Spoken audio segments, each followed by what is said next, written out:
amend 2023 to read 2024. The subtitle, Clause 1. It is proposed that Clause 1, subtitle, stands part of the bill. Those in favor, please say aye. As amended. Let me take it again. It is proposed that Clause 1, as amended, stands part of the bill. Those in favor, yes, member for Lower Salum? Upper Salum. Yes, just a clarification. Because when you look at the report they gave us from the committee, the subtitle, it says the committee proposes that this section stands part of the bill without amendment. Are they changing that position now? Yes. Okay, well, that's fine. No, I just want to be sure. It's not automatic.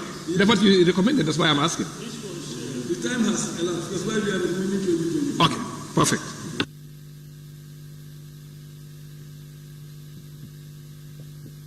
Yes, the report was 2023.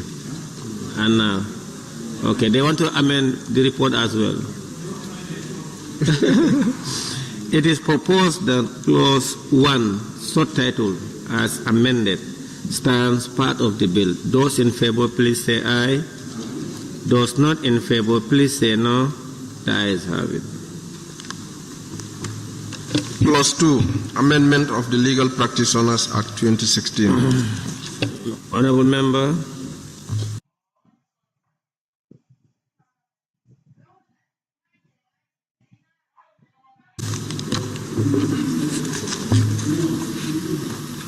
You don't have anything.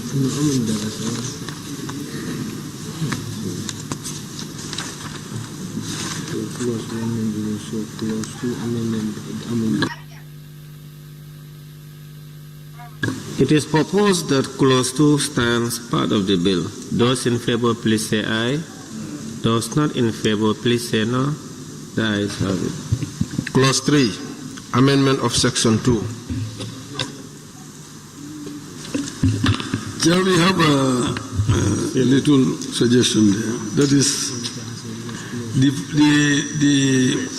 the phrase, what is put there is an extremely poor person. In clause 3, we want to change that. The meaning of indigent means an extremely poor person. We want to change it to just a poor person. Indigents mean a poor person? Yes. That is our suggestion. So you want to delete extremely? Yes. Basically, they want to delete extremely. Member for Law Florida? Sorry, I'm just asking whether it does not have another meaning the core. Where's the bill? The root. So why not we look a better word that is legally binding than using the word core? That's my suggestion.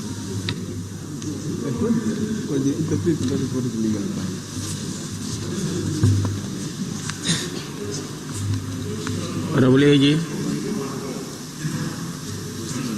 Honorable AG. Attorney General. The Honorable Attorney General.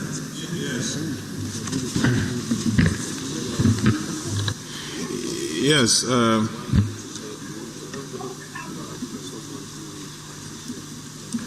Honorable Speaker, I was just trying to get the legal definition of an indigent person.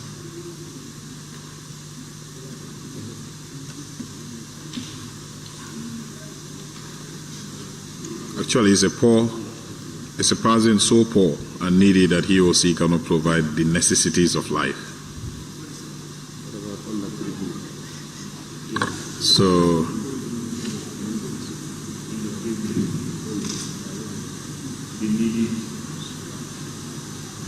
So it is better to leave it as it was, extremely poor. By definition of poverty, I think we are raising. Remember, we also need to look at the context, because this definition is serving a purpose. It's a definition here that should attract pro bono legal service. So definitely that's the context of usage here. And using a general definition of poverty, there are so many poor people who are comfortably paying for legal services for themselves, yes. Of course. But there are people who are so poor that they cannot pay for legal services. That's so it's a category of poor people that we are looking at, not all poor people. So we have to categorize.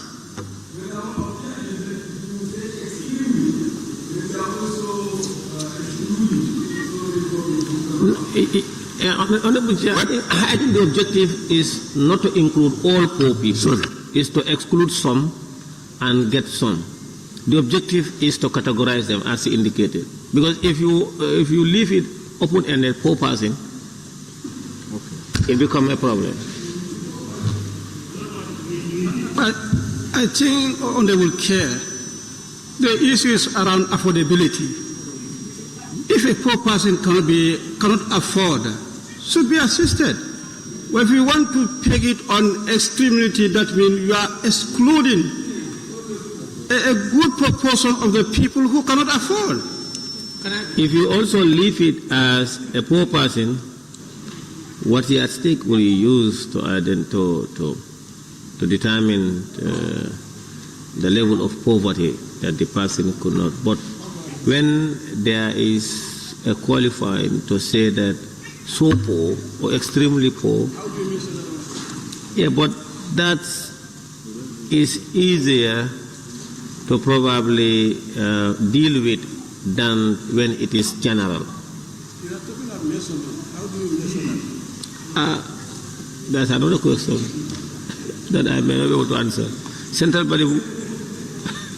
Thank you. Chair, I think we need to leave as it is. Because when we say poverty or poor people, it's too generic. And Gambian society, average Gambians are poor. But here we are looking at the poorest of the poor. Exactly. The poorest of the poor, those are the people who are extremely in poverty. Exactly. So when you are making a law, if you make it so generic, you cannot provide services to all the poor people in the country. You can't. But when we say extremely poor, these are the group of people that we target. The last card. I think the nomenclature. Those are the last card of the poor. But when you open the bracket, even some honorable members here are poor. So. Nominated member Kebalang Fofana. Then I'll come to you, lawful. Honorable Chairman, my only fear is how do we define poverty in this case to ensure that it doesn't discriminate, and at the end of the day, we do not end up making some unintended consequences. So what will be the definition of poverty in this case? That will help us to draw a baseline. Yes, the word indigent itself discriminates. Because once you talked about indigent, its legal definition is so poor, extremely poor. So we have already, member for law, Yes, for me, I'm suggesting the needy. We use the word the needy.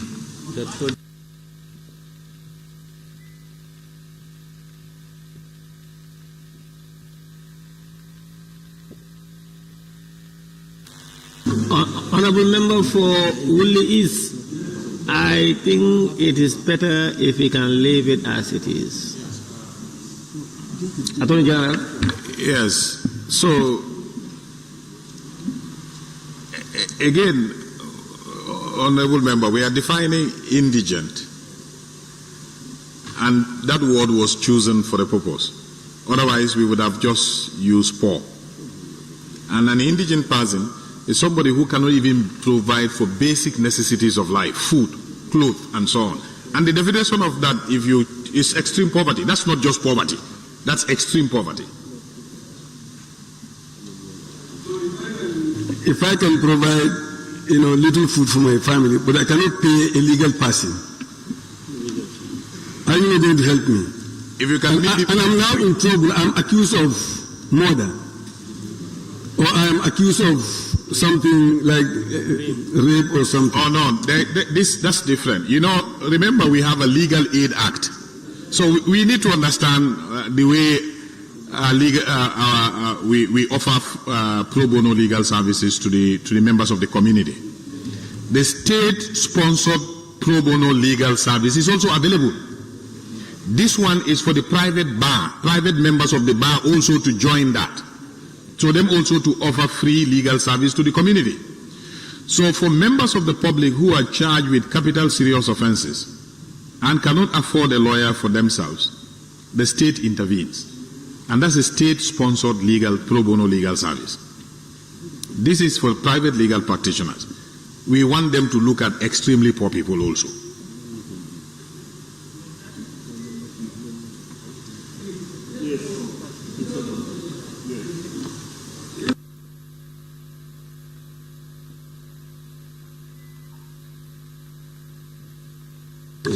Member for Woolies.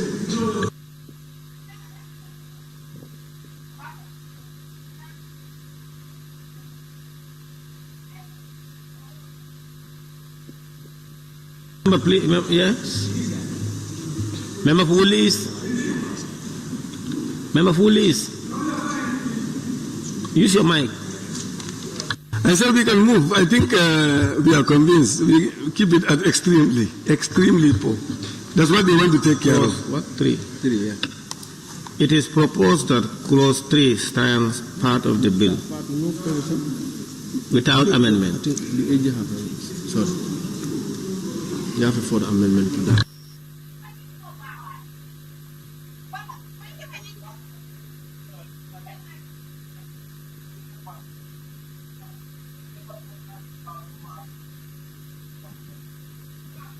Attorney General, yes, please.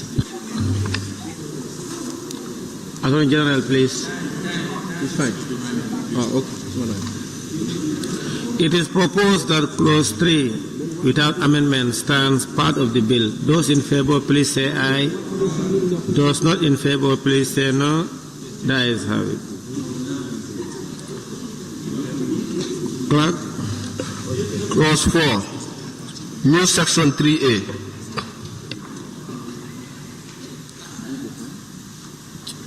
It is proposed that clause 4, new section 3A, stands part of the bill as it is. Those in favor, please say aye.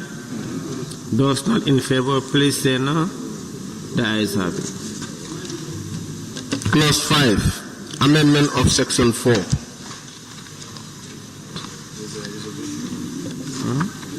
Clause 5. That's page 3.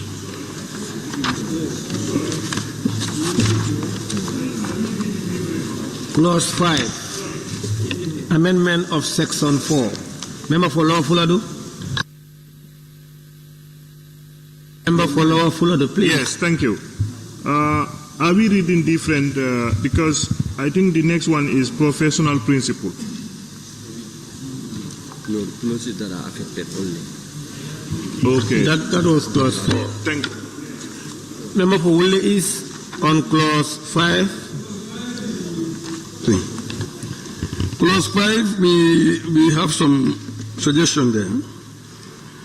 That is the committee proposed that this section stands part of the bill with the following, that the qualifications or rankings of the persons whom the Chief Justice or Minister can delegate as their designates should be clearly stated, given the status and role played by the Chief Justice and Minister in the General Legal Council.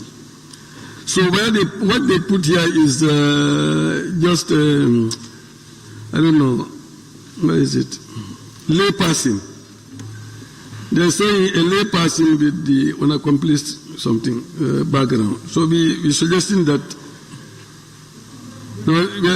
we said it should be clearly stated who they can. Is that not clause 6? No, that's a different one. Who they can delegate should be clearly stated because it's not stated.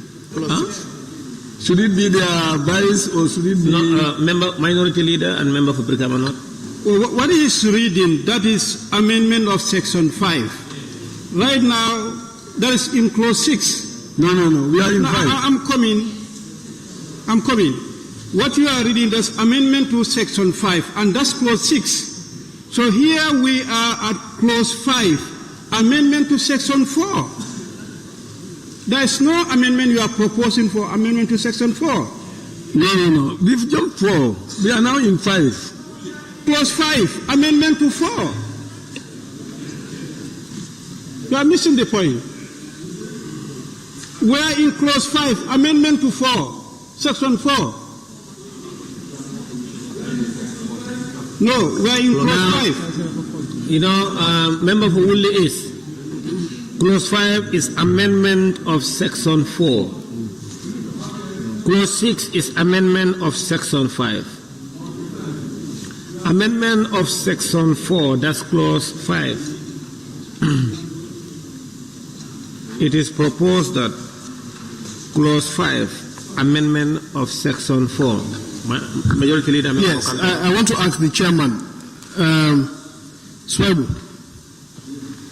do you have an amendment to clause 5, amendment to section 4? No.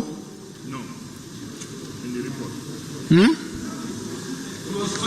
No, because it's still taking clause 5 as clause 4. Okay.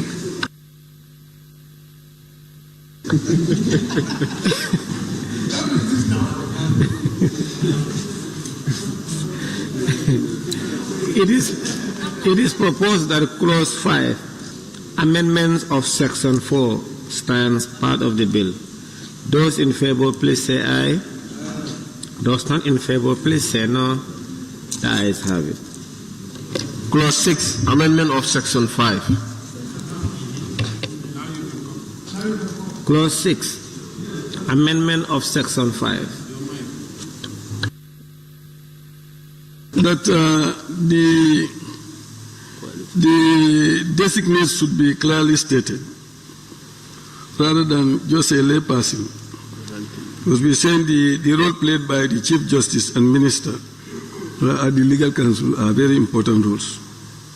So that's the suggestion. Who can they designate? Can it just be a lay person?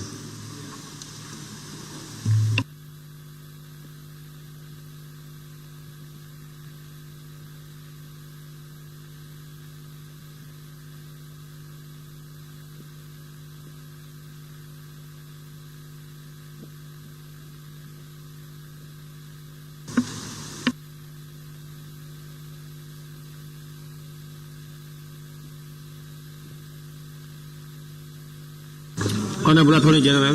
Yes, okay. We can make a compromise here. On A, where it says Chief Justice or his or her designate, we could say Chief Justice or his or her designate not below a High Court judge. And we can say B, Minister or his or her designate not below Principal State Counsel. So we'll take that. At least they are mentioned. I agree with you. We cannot leave it so open because I cannot send my clerk to go to the General Legal Counsel. And if you left it open, that means I can choose anybody and send them to that place. So the designate of the Chief Justice must not be below a High Court judge, and the designate of the Minister must not be below a Principal State Counsel. No.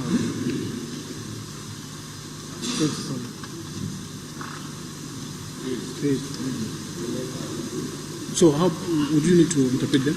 Yeah, they will insert. The Hansard and my staff will take note of the insertion. We are just inserting a phrase. The layperson is okay. The layperson is a member. We always have a layperson there. That's the reasonable man test. Any layperson can join the committee who doesn't have any legal background. And we need that kind of representation on the body. Just a fair-minded person. Yeah. Yeah. I was saying that would it need to be interpreted, those two, a judge, High Court judge, or Principal State Counsel? Would you need to interpret them in the... No. Are they mentioned? No, those are not. Okay.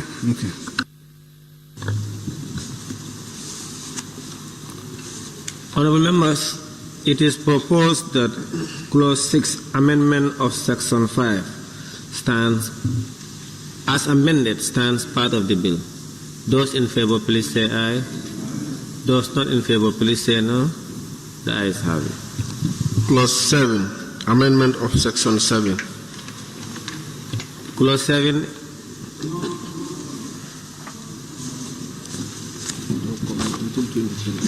Clause 7 is fundamental. It is proposed that Clause 7, amendment of Section 7, stands part of the bill. Those in favor, please say aye. Those not in favor, please say no. The ayes have it. Clause 8, amendment of section 9.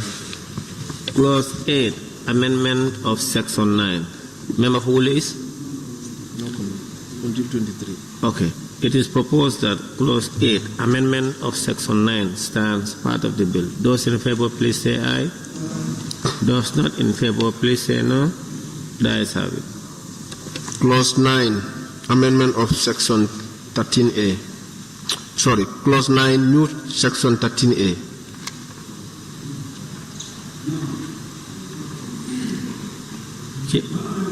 Clause 9, new section 13A. It is, huh?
Yes, please, Kiang West.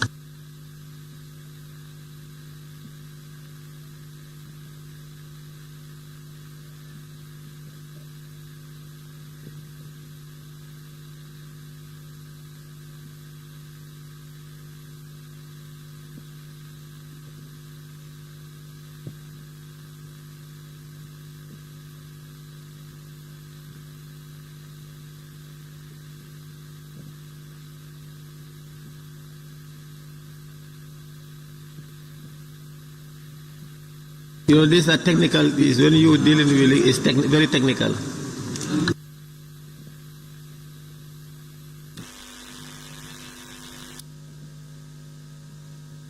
So, if the chair and the member of Woolley is privy to this document, Yeah, can you ask them whether they were privy to the Gambia Law School position paper? were you privy to the Gambia Law School position paper?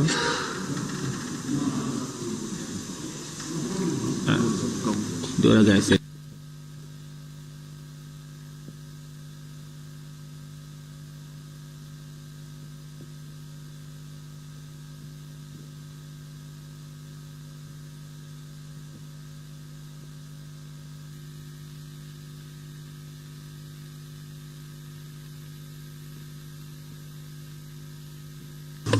They are raising an issue.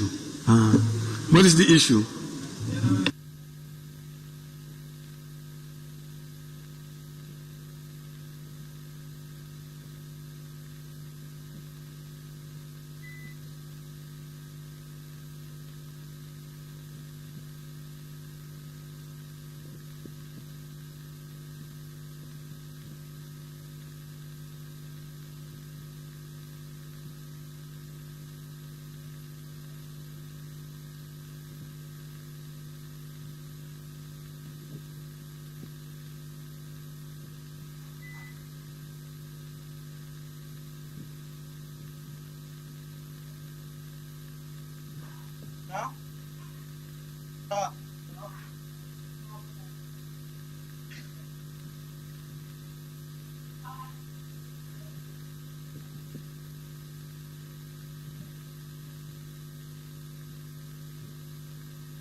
Chair,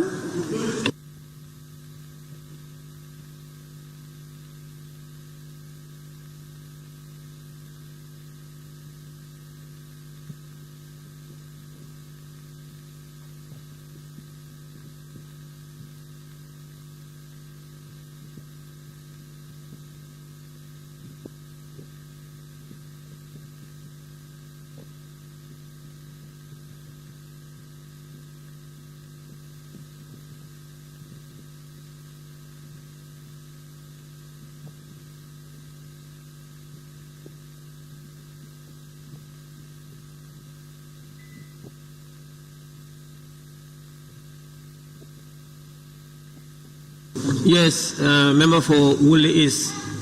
Have you seen their position on this one? Because as I think they have a very good ground. Because as it is, it's discretionary. There is no grounds to which you may rely on to remove them from the list. they are saying the name of the people master should be Clearly stated. If you are going to remove the name of the people master, it should be based on clearly stated grounds. There were two discussions. One is to either put it here or to put it in the regulation. Where is it best put? We can ask the minister what is their position on that. Should we put it here or we put it? They come up with a regulation.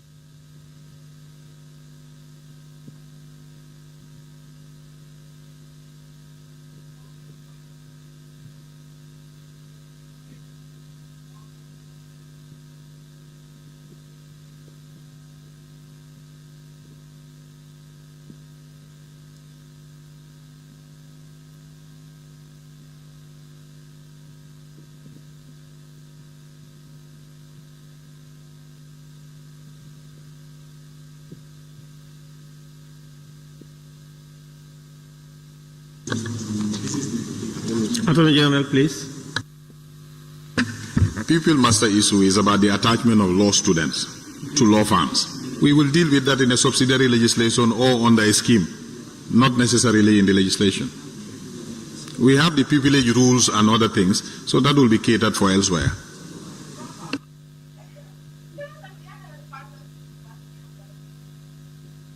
That's the argument, anyways. Chair, it's okay. It is proposed that clause 9, new section 13A stands.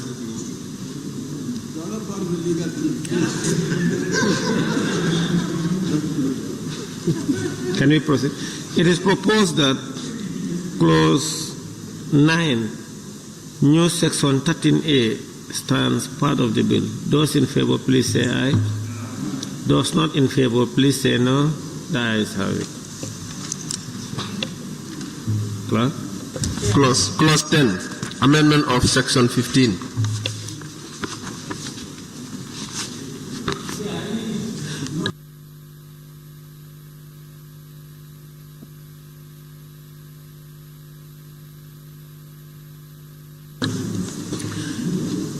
Any other members on clause 10? It is proposed that clause 10, amendment of section 15, stands part of the bill. Those in favor, please say aye. Those not in favor, please say no. The ayes have it. Clerk? Clause 11, amendment of section 23. Clause 11, amendment of section 23. Chair? Yes, they have. No, they have. It is proposed that clause 11, amendment of section 23, stands part of the bill. No, but according to the chair, clause 10, amendment of section 15. 11 is amendment of section 15. Chair? Yes. Yes, we have a little typo there. That's 23E. No. 23 1E. at the end of the sentence, they say member. We're going to change that member to members. We're going to add S to the member. That's the, yes. Regulates its members instead of member.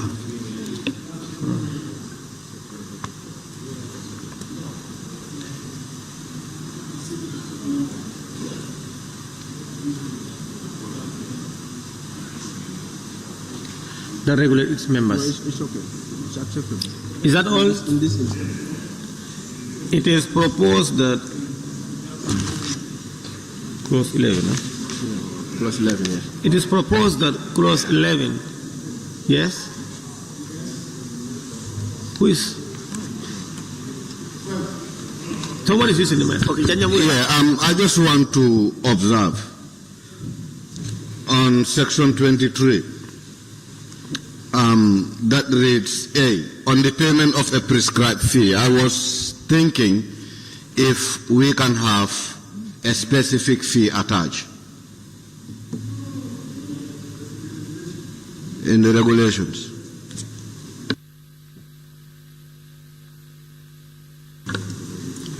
Honourable members, it is proposed that clause 11, amendment of section 23. Yes, Member for Sabasanjal, please. Yeah, I think in relation to what the Honorable Member for Janjambure is saying, even though it is going to be in the regulation, but that regulation is not coming here, so we are not seeing what is going to be there in that regulation. So we should set at least a ceiling or so. But if you just leave it like that open, they can go and put anything they wish to put in that regulation because the regulation is not coming here. Yes, member for Kiang West, then Lower Salon. Member for Lower Salon? No, I said Kiang West, then Lower Salon. But Lower Kiang West, yes, please.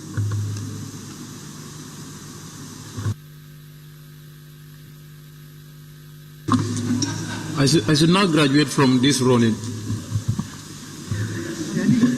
Yes, I support that opinion of Sabasanjal 100%.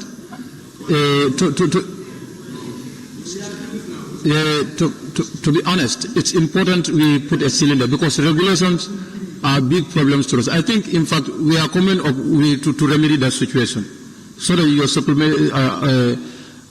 your legislations, there are regulations, can come to this parliament for subjected to scrutiny and approval.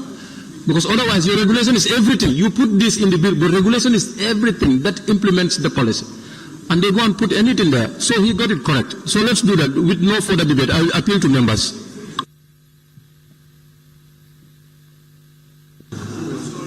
Member for Lower Salem, then member for Lower Fuladu.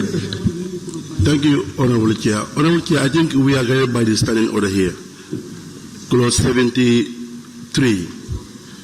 Amendment proposed to a bill of a committee stage in the committee of the whole House shall be notified in writing to the table clerk, to the table office.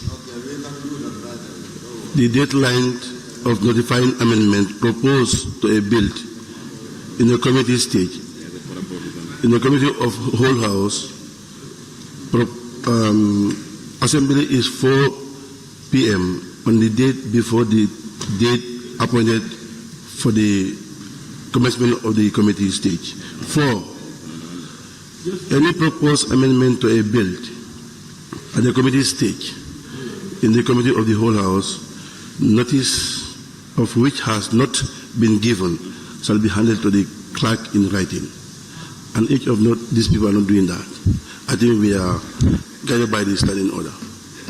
If whoever want to propose, you put it in writing. Yes.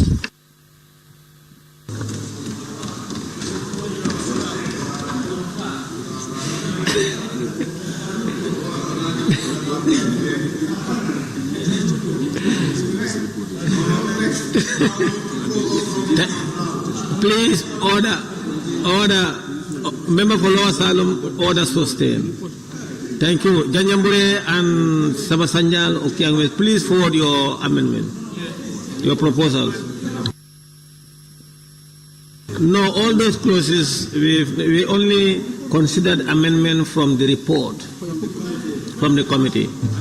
We have not done anything out of order yet. But thank you, Honorable Folowo Salum, for reminding us.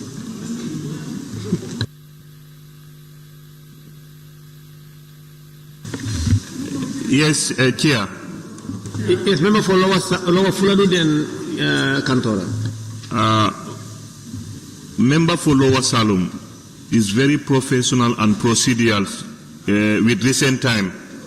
He is always references on point, and he is putting all of us in order to reflect our standing order. So thank you very much.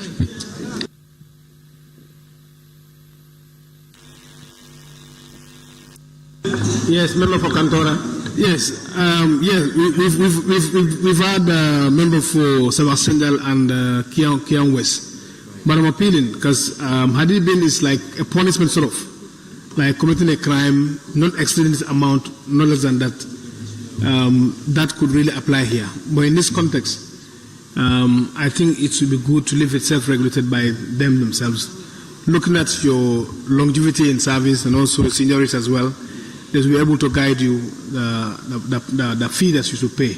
So let it be determined by their regulation rather than prescribing any fee here. I think we are good as it is.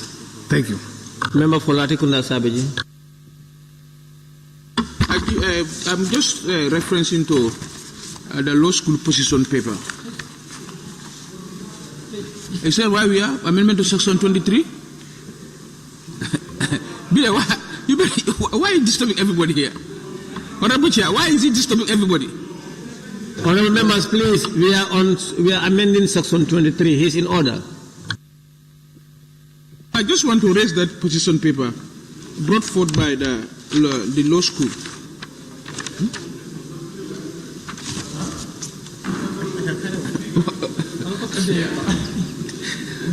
Amendment of section 23, 1D. Order, please. Is the intent of the provision that legal practitioners of more than 5 years standing must undergo training under a new scheme to be created by the General Legal Council? If yes, then what is the intended purpose and why must it be a requirement for issuance of practicing certificate?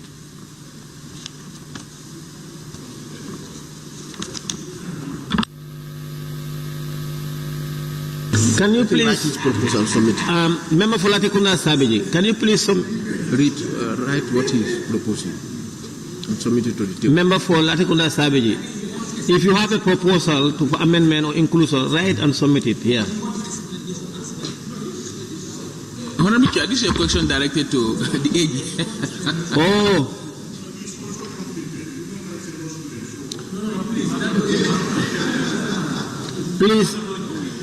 Please, can you repeat your question to the AG, please? Amendment of section 23, 1D. Is the intent of the provision that legal practitioners of more than 5 years standing must undergo training under a new scheme to be created by the General Legal Council? If yes, then what is the intended purpose and why must it be a requirement for issuance of a practicing certificate? But before the AG comes, Honorable Chair, with your permission, I want to make a disclaimer. No, allow him to answer first. Yes, it's true. I'm a law student, but I will never practice law. I will never be a magistrate. I will never be a judge because I'm conflicted.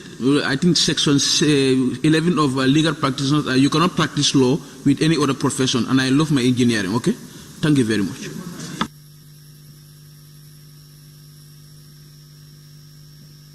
You were never called to the bar. That's the problem. Attorney General, please.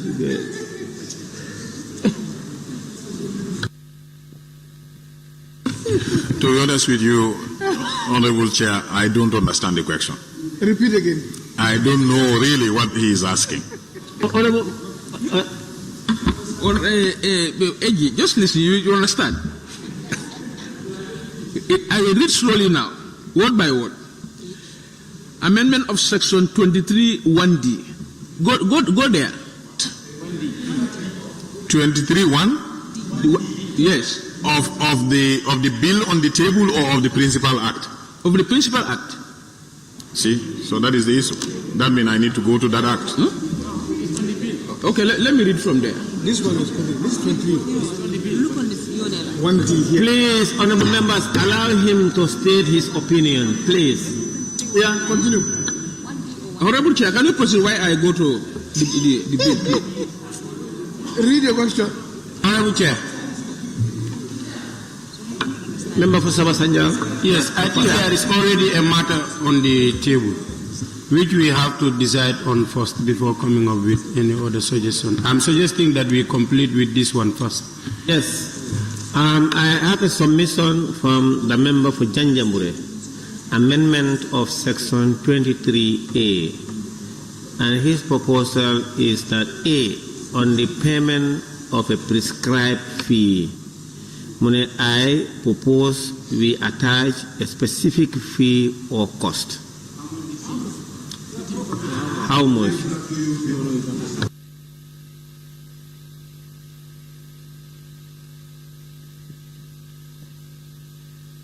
Now, if you are proposing, you can propose a figure, whether not more than this amount or not less than this amount. Take your paper. As directed, as reminded to us by the member for Lower Salum.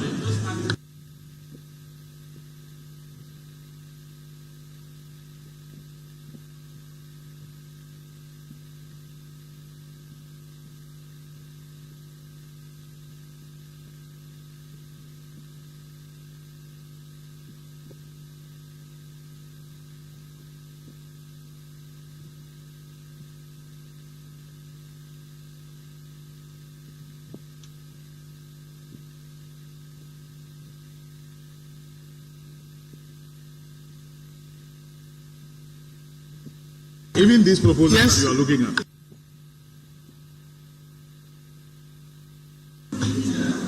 Yes, member for Uli is.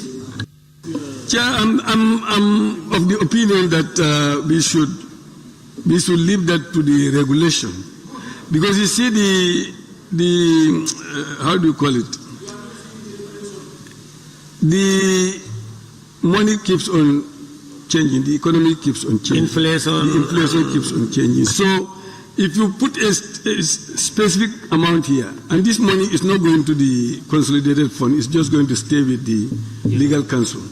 So it's better for them to look at their own situation and then they come with a regulation where they can put it there. And it's easier for them to keep on changing. But if we put it here, it's like it's going to be very difficult to change it. Every time they have to come here, it's not easy to come to this National Assembly.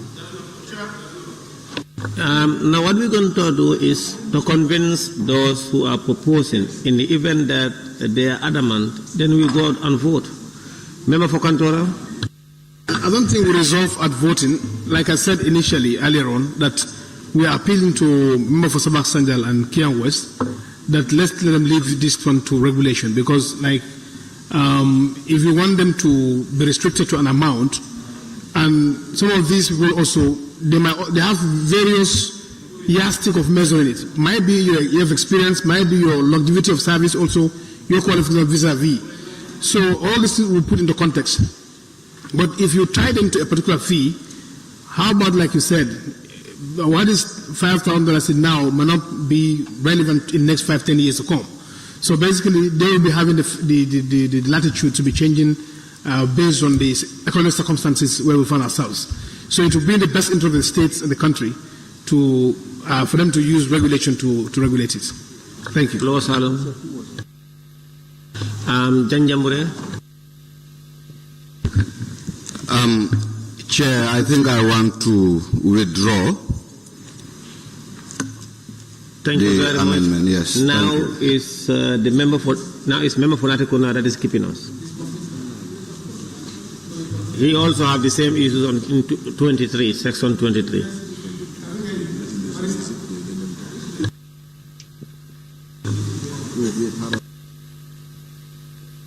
Yes, Let's read what is here. What is here is in the case of a legal practitioner of more than 5 years standing, upon showing evidence of having undergone the required training under the continuing legal education scheme established under guidelines issued by the council. That's what is here. So this is an amendment of what he is saying. What he is saying is in the Principal Act, but the amendment here is different. So is he opposing this, or is not in for this? That's where the issue is. A member for Latikunda, please. Yes, I oppose this by way of question, and that question is what I said. Is the intent of the provision that legal practitioners of more than 5 years standing must undergo training under a new scheme to be created by the General Legal Council? If yes, then what is the intended purpose and why must it be a requirement for issuance of a practicing certificate? Attorney General.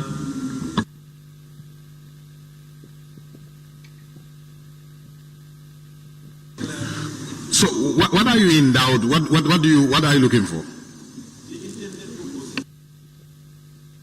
Barrister.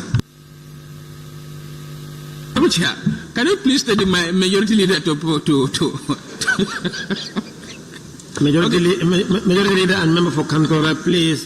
We have a member for Latikunda here. Can we, Chairperson, can we please proceed? Yes.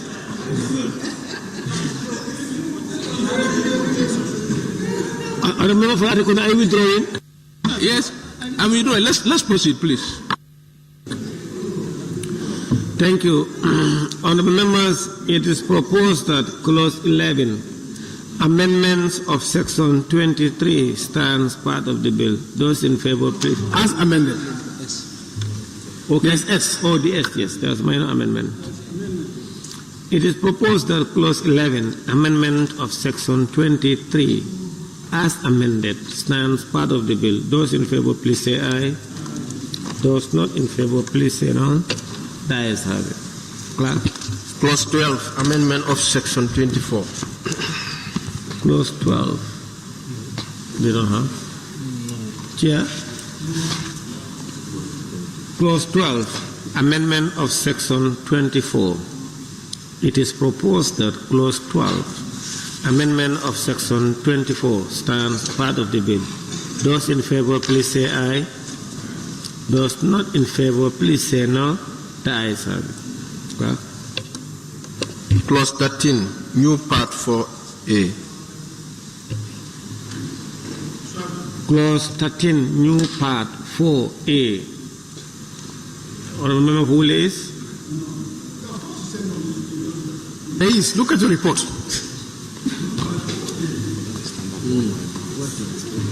The real report. Where is it?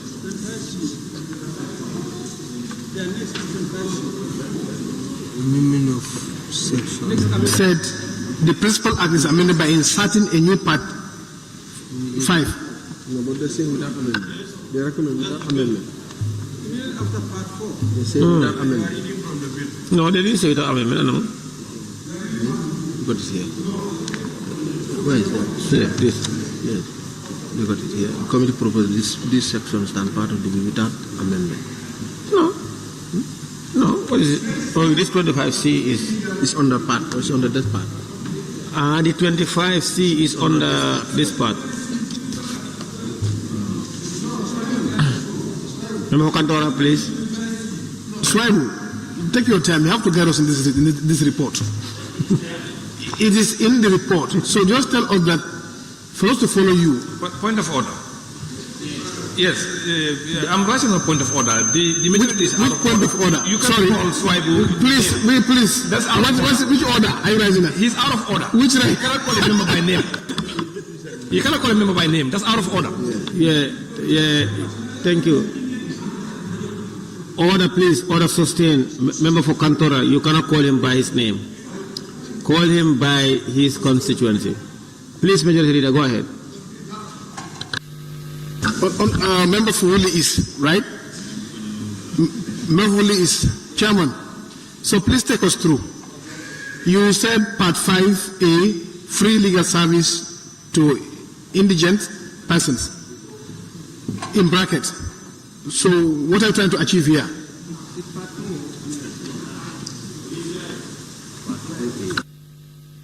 Member for Lower Salon. Yes, Honorable Chair, we want to know whether the majority is presiding or you, because that should come from the we want to know whether is the majority presiding or you, or the chairperson. Because he is presiding. Then you are your own president. I am presiding. But you know, the procedures that if members have any concern or issues they raise, they request the chair and you give him. As I did just now, I gave you the floor. The member for Sabasanjan. Yes, I think I just want to align myself with what the majority leader is saying. If they have it captured in the report, it's like they have an amendment there. Other clauses wherein they did not have any amendment, they left it like that and they did not include it in their report. But if they capture this statement there, it seems there is something that they want to see. So I think the chairman should just, admit and say that's a mistake or typical error or whatsoever, and then it will be deleted.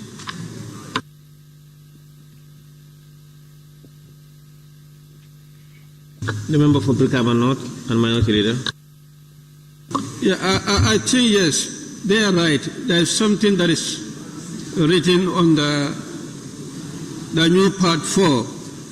But if you look at that very carefully, it's a repetition of what is already in the bill. So there is no issue. Yeah, no issue. Member for Woodley East. No, I think I detected it now. What we are saying here is that instead of this Roman figure, one VA, it should just be 1V, not A, 1 VA. That's what we are saying here, isn't it? Yes? The Principal Act is amended by inserting a new part 1 VA immediately after part 1V. 1V. I don't know what they want to do.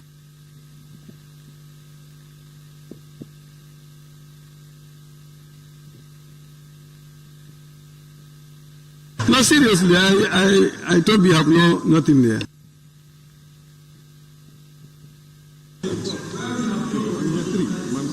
So we ignore this part of your report. Okay. Let's close. What? 13. Close 13. New part 4A. If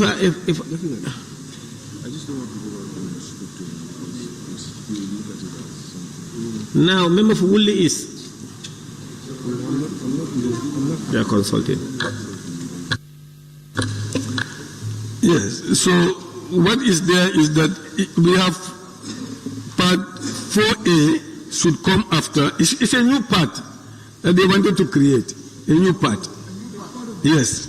That means you are introducing part 4A. That should come after part 4. Are you following? It's a confusion. So where is this?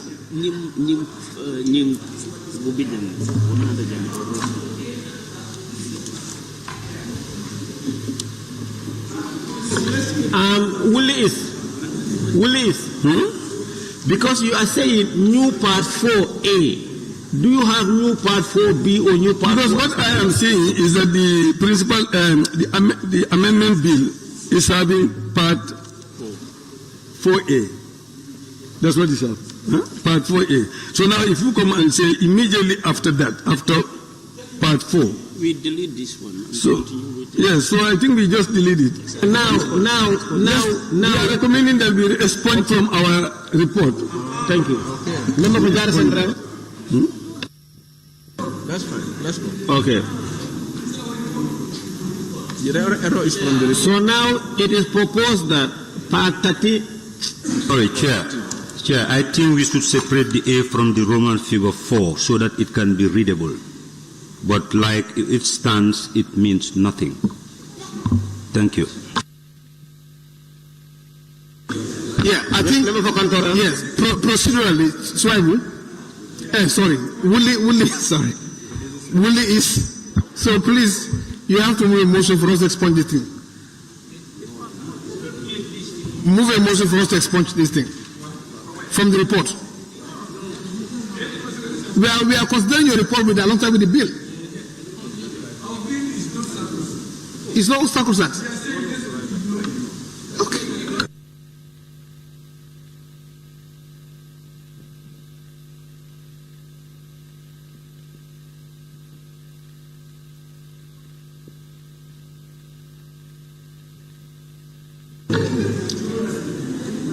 Now, what I want to ask the chair, clause 13, new part 4A, is the part 4A expunged now?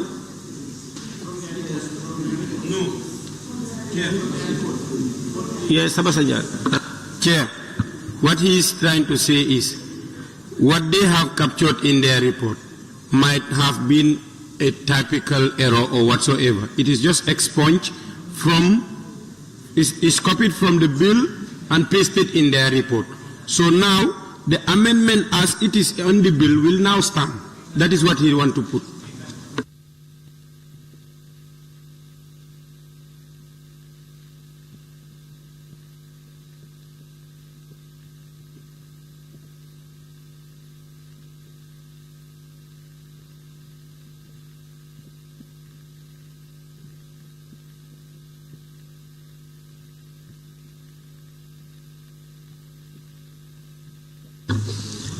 It is proposed that clause 13, new part 4A, stands part of the bill. Those in favor, please say aye. Aye. Those not in favor, please say no. The ayes have it. Clause 14, amendment of section 27. Clause 14, amendment of section 27.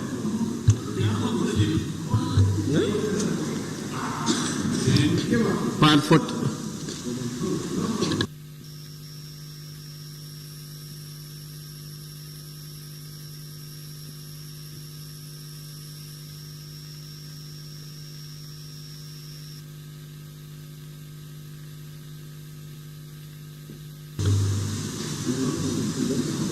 Clause 14, amendment of section 27. It is now. Sorry, Chair, before you move to 27, there is 25. Yes, there is 25C, and before you go to 27, let's do 25 first. But Chair, Chair, we have already voted on that. If we need to do that, I think we need to go back and raise a motion to rescind our decision and then so that we can come back. No, allow me. So that we can come back to 25C. Otherwise, we cannot do that. We've already voted on it. Honorable Chair, there is no 25C. 25C is under clause 13. We are not voting on 25. We are acting on clause 13. But Chair, with your permission, 25C is under clause 13. So, and they have an amendment there according to their report. So if we need to, there's no that's amendment. What they said. No amendment. No, at least the committee proposes that this section stand part of the bill without amendment. Oh, okay. Thank you.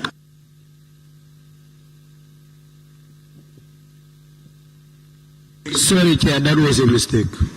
Thank you. Clause 14, amendment of section 27. Member for Woolies? No on clause 14. It is proposed that clause 14, amendment of section 27, stands part of the bill. Those in favor, please say aye. Those not in favor, please say no. The ayes have it. Clause 15, amendment of part 5, sorry. 6, yeah, part 6. Clause 15, amendment of part 6. Clause 15, amendment of part 6. Member for Woolly East? Honorable members? It is proposed that Clause 15, Amendment of Part 6, stands part of the bill. Those in favor, please say aye. Those not in favor, please say no. The ayes have it. Clause 16, Amendment of Section 44. Yeah, they have an issue. We have an issue there. Little issue. Close what? Yes, Chair, we say the committee recommends the word "or" after the name be replaced with "an," and the word "farm" be replaced with "chamber." So we have constructed the sentence on that, how it should be read. Yeah. The legal. Honorable Member for Woolly East, can you please? Yeah. I said the committee in clause 44. It's clause 44. Let me go to the substantive. Or after the yes, we're saying if you read the sentence under clause 44, the legal practitioner who prepares any legal document or court process shall note or endorse or cause to be noted or endorsed on it his or her name. That's why his or her name, the or after the name. We are saying we change that to "an." His or her name and the name of the firm. And that word "firm" we want to change to "chamber." No.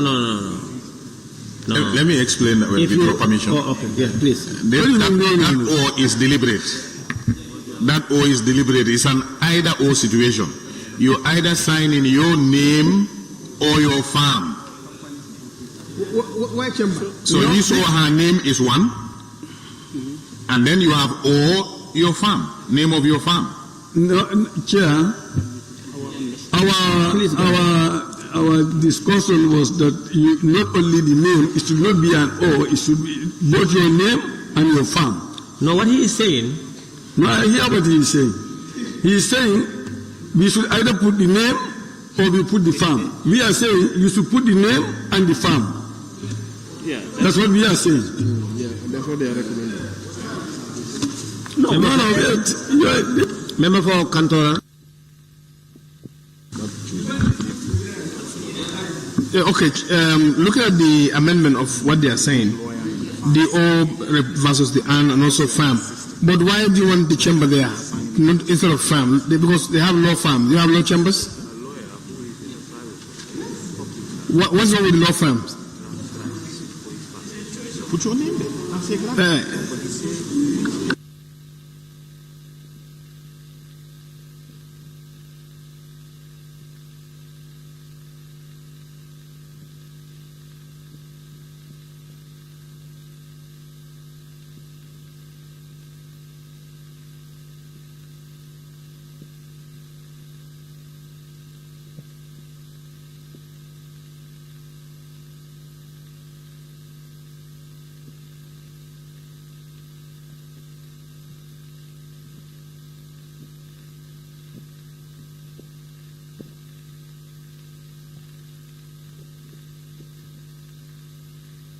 Member for Woolly East, what is the rationale behind committee's decision to have both the name as well as the name of the firm? I can remember what the argument is, that you need the name of the person who did it, but also not just the person, because if that is just done, you need to stick it to the chamber that the person is coming from. So that even if the person is not available, you can always trace the chamber. I could remember that was the argument. And also, and you have two or three lawyers in one chamber. And also, yes, when you have this thing signed, sometimes they can only put the stamp of the chamber without the name of the person who signed it or authored it. It will help you not only identifying the name of the firm, but also you will know the person who is a member of that firm who signed or authored that letter. That's correct. I think That's okay. Cantora? Okay. It's a valid point, what they are saying.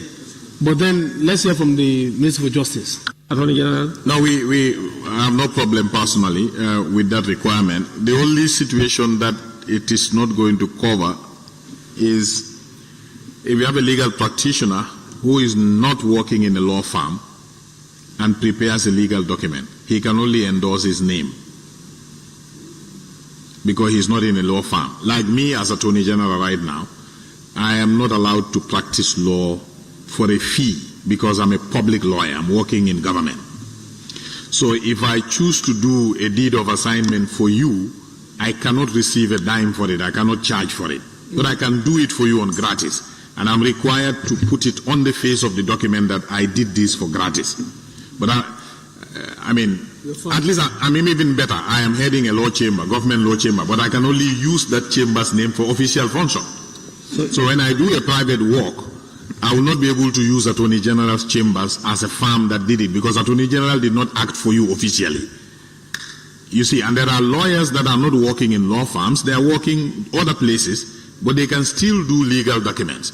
The only thing they can do is their name only, and then indicate that they are doing this maybe for gratis, or another address which is not a law firm, for instance.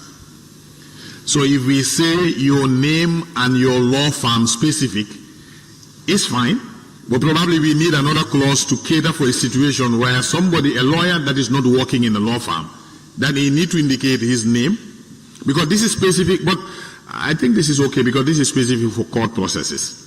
I'm now saying something.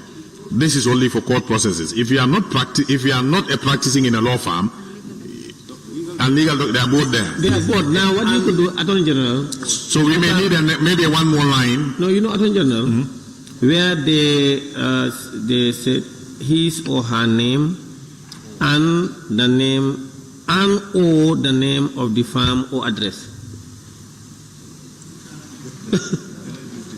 I don't know how you can. No, we wanted to conclude with something. My conclusion would be we can even leave this as it is with their proposal. His or her name and the name of the firm, right? We can have that. Maybe we use the drafters who are present with us here to come up with one sentence for the other scenario that I explained. In the case of, and then they create a new scenario to cater for that unique situation. Yeah. A new clause. Yeah. Yeah, but then. So we will come with the yes. Suggesting is already there, together with the appropriate address of the legal practitioner or firm. So if you are not in a chamber or in a firm, then you put your address when you sign it. But if you are in a chamber, you sign it and put your chamber as well.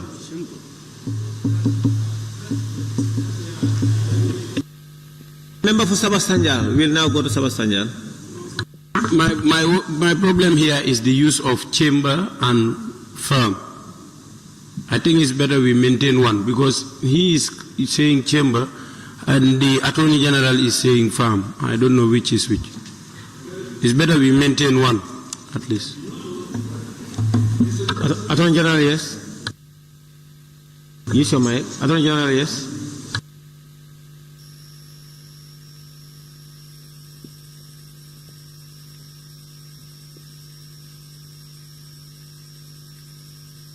Sabastanjal, Attorney General will respond to that. No, with respect to chamber or firm, we can even use both. We can again use both. No. Or law office.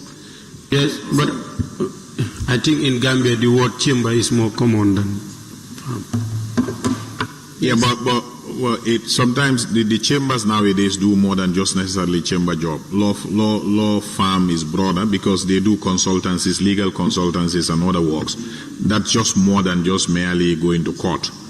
So firm is becoming more modern. But we can use both a chamber or a firm.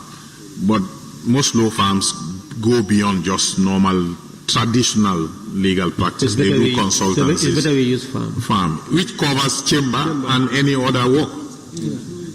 That's correct. Yes, Majority Leader and Member for Kantora.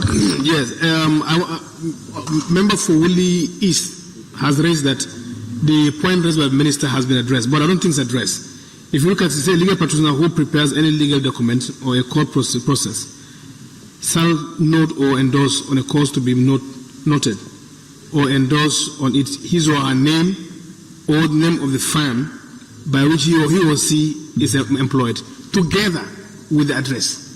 So you are now adding another qualification again. So I don't think it has addressed someone who is not actually in a chamber, but is a legal practitioner, and he can also offer this kind of services.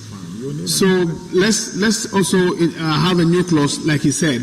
Let them come with a new clause to address your name and address. And then it will be your name or your address.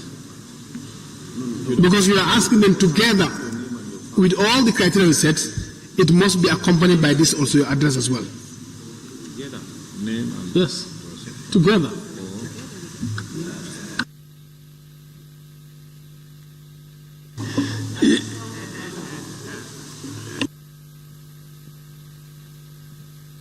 Yes. Member for Willis. This thing is the criteria is the person who is doing this signing must indicate his or her address. If he is a legal practitioner, he must indicate the address. So I think that was addressing what the minister was saying. What's the difference? No, you were saying that a private person, legal person who is practicing this, who doesn't have a chamber probably, but let's say can use name and address. But you are saying with all the firm, your name address, there is another addition together with your address. So how about if someone, in the first requirement now, you are just a private person practicing law, you don't have a chamber. So those like name or address, they are coming with a new clause to address that. But what you are saying, no, look at it very well. What you are saying, the last line is asking with above qualification, you must, together with an appropriate address of the legal practitioner's firm. They say name of the firm by which he or she is employed. Yes. If you don't have your own firm, but you are employed in a firm, then you put the appropriate address, your own appropriate address. Because if you are employed and then you are removed from the address, then they need to consult you. No. How will they consult you? No. Member for Woolly is in this case what you are saying and what is written is not the same. Here it says by which he or she is employed, together with the appropriate address of the legal practitioner or firm. Together. So now, but what they are raising is how about what the AG is in the event that the author of the letter, the author is not attached or is not working, it's not attached to any firm, either the law state firm or a private firm. Yeah, but then here you don't have a clause that will qualify that. Yes, member for Talinde Kunyang.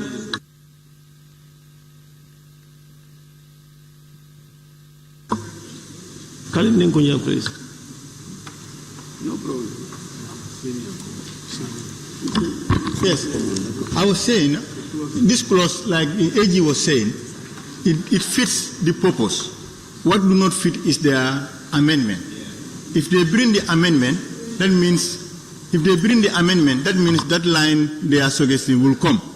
But for me, this suffices, according to the explanation, to cater for all these categories of people. There wouldn't be any need to amend it. We leave it as it is. Member for Talending is proposing or is of the opinion that if we leave it as it is, it will cater for what the Attorney General is explaining. But if you want to go by with the amendment to add and, we would have changed the whole idea and it may not cater for those people. Are you following?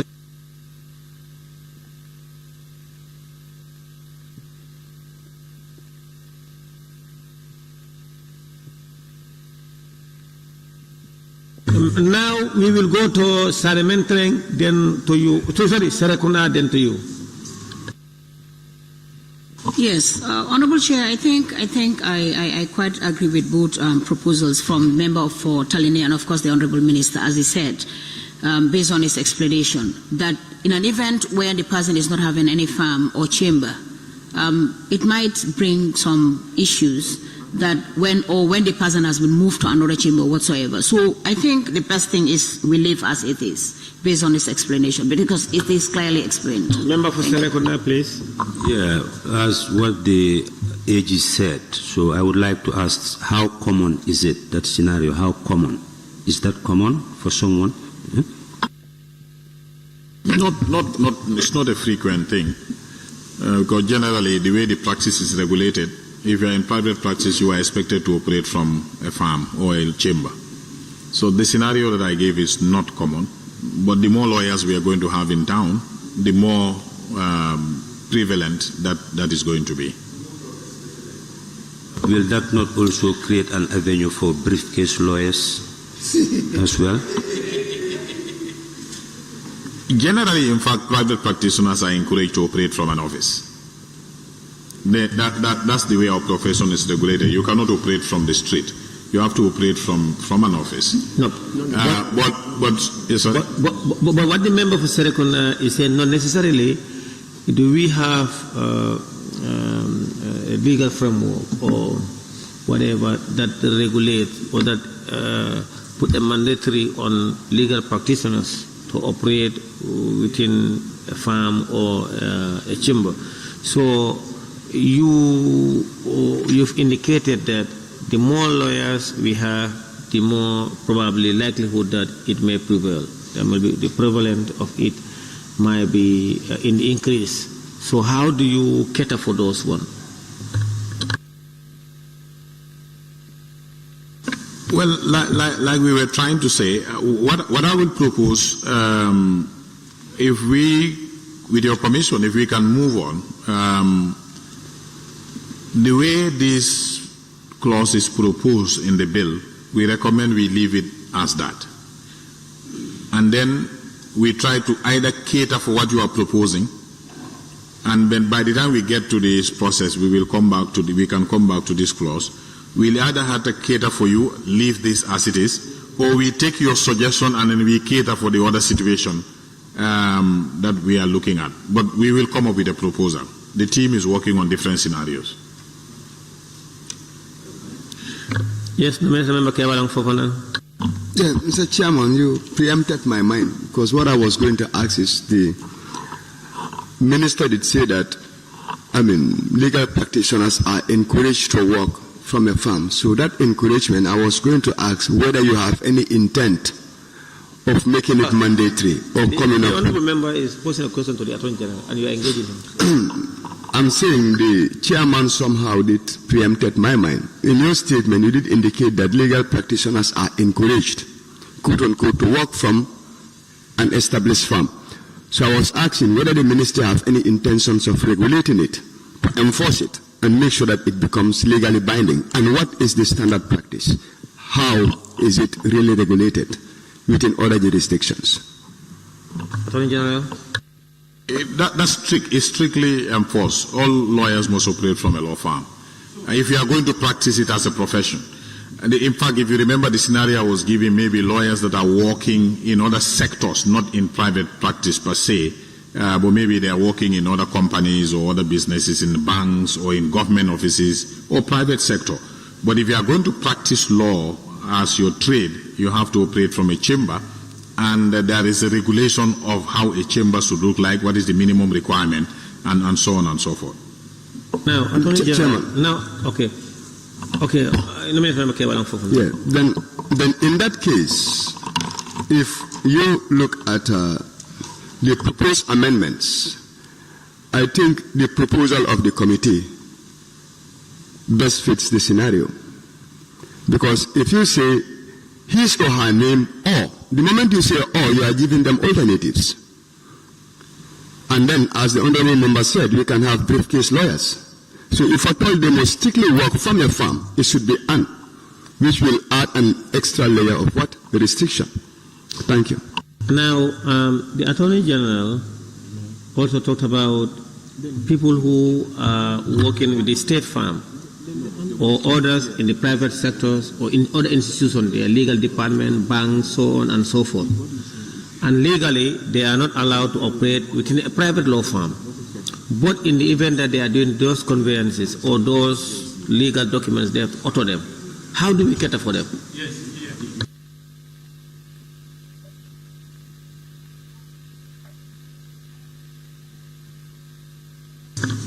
The member for Sabastanjal, then Attorney General. Can someone become a legal practitioner without being a barrister? No. Then, if that is so, can it read like this?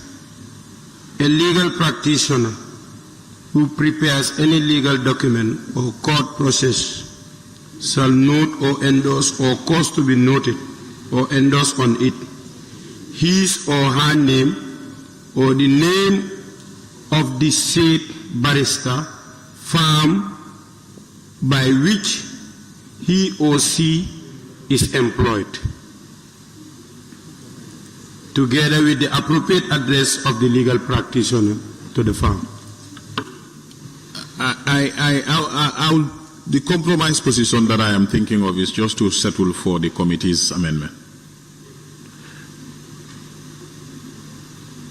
Why? Yes.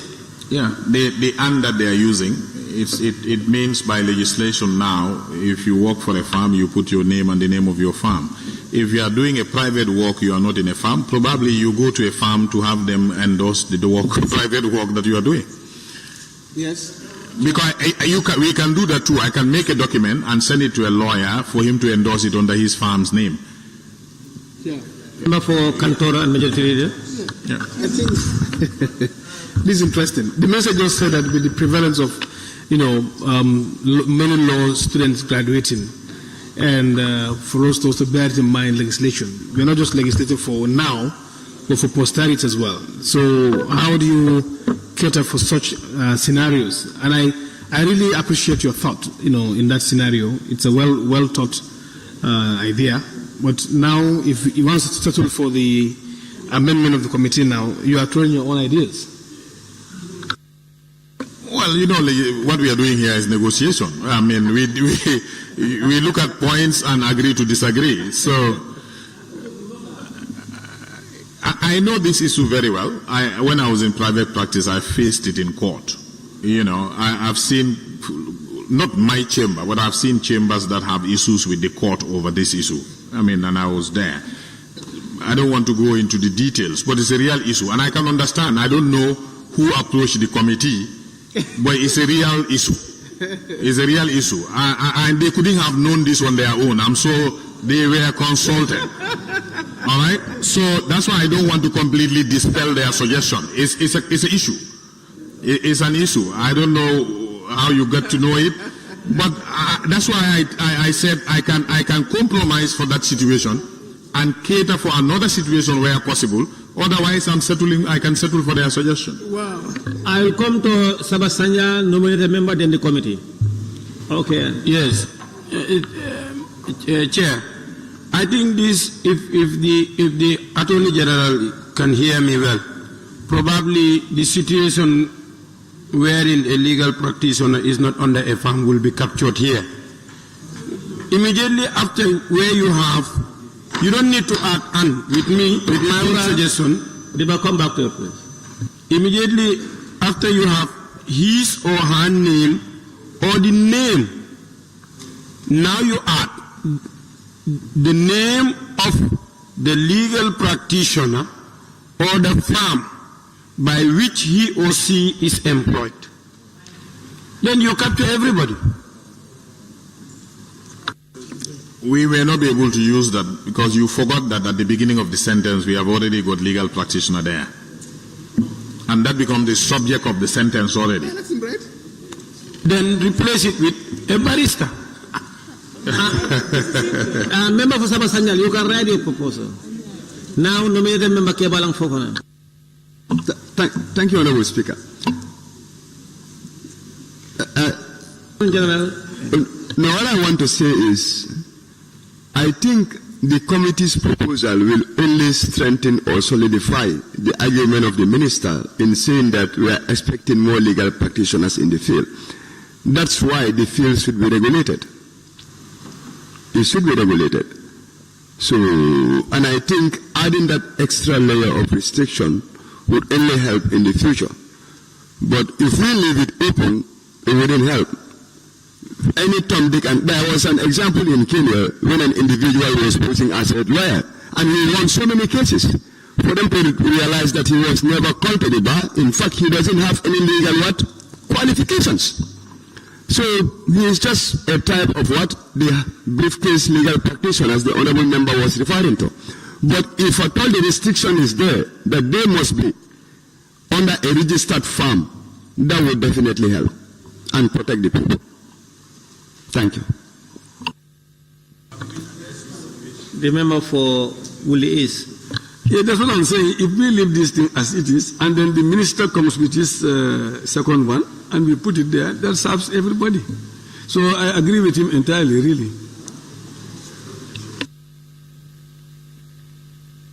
The member for Sanamentren, then Talende. Yes, Honorable Chair, I think what the minister explained, like for example, like someone without a chamber or a firm, and like a practitioner, and then tend to write a document or have a document and then send it to another chamber or another practitioner to use his or her own address. To me, I think that might be a little bit risky. Why not we maintain as it is, or I propose that we forge ahead and then we can come back to that later when the ministry can also be looking at it so that we can have a recommendation. Thank you.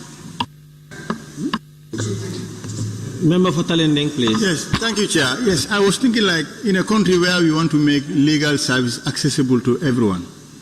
Now, confining these things to farms, it becomes more cumbersome for people who want to access some of these services. That's why I buy in with the idea of the Attorney General. Yes, but still, if you adopt their proposals, I still insist you bring that clause that allow practitioners who are in other places, so that they are, yes. In fact, not only accessible but also affordable. Yes. No matter member Kewalang Fofana. Yes, I think the minister can be on one side. If, Honorable Minister, if you agree with the AN, you cannot cater for the private individuals, private legal practitioners who are not under the firm. Because in that case, the restrictions that will be embedded in section, is it 44, would be invalid, or they would not serve the intended purpose. So once we add the and, catering for the other people will only puncture the intent of this particular provision.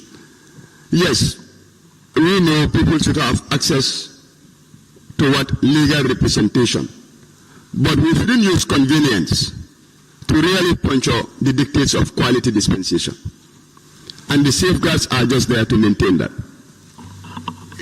Probably even the example that I used, I'm now thinking whether it was a good example. That's the risk of using examples. Because when you use examples, people tend to focus on the example alone.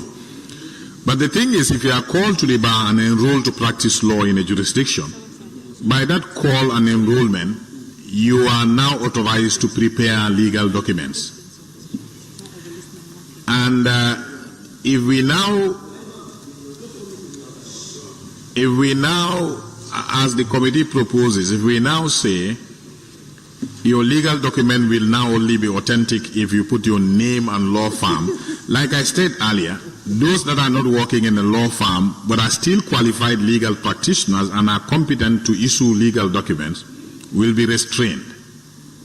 Because that means they need to, whenever they prepare a legal document, they need an endorsement of a law firm, even if they are not working in a law firm, to make it authentic.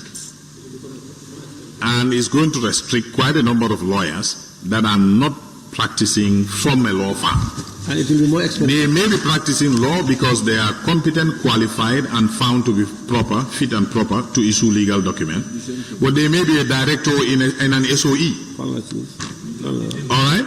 or they may be a company's director in a private company somewhere, or they are working in a directorate. It's like your National Assembly legal department. They are competent and they are qualified to issue legal documents.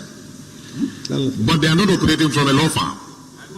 So with the "and," they will not be able to issue legal documents. Even if you go to them to help you to prepare a simple power of attorney, they cannot, because if they prepare it, they need to sell it to a law firm to sign it under a law firm. As the law is right now, they can put their name and just indicate that they are doing it on gratis. What they are prohibited from doing now is to do it for a fee. If you are working in government as a public lawyer, you cannot practice for a fee. But you can still issue legal documents and indicate you endorse it as it is for gratis. But with an "and" that is proposed, it will exclude that category, that kind of service. Okay. So that is the challenge now. I hope you take note of that. Which means that our own legal practitioners, our own legal team will be affected. No, our legal practitioners, you hear what the Attorney General said. They can no more. So if you have been doing it, stop it.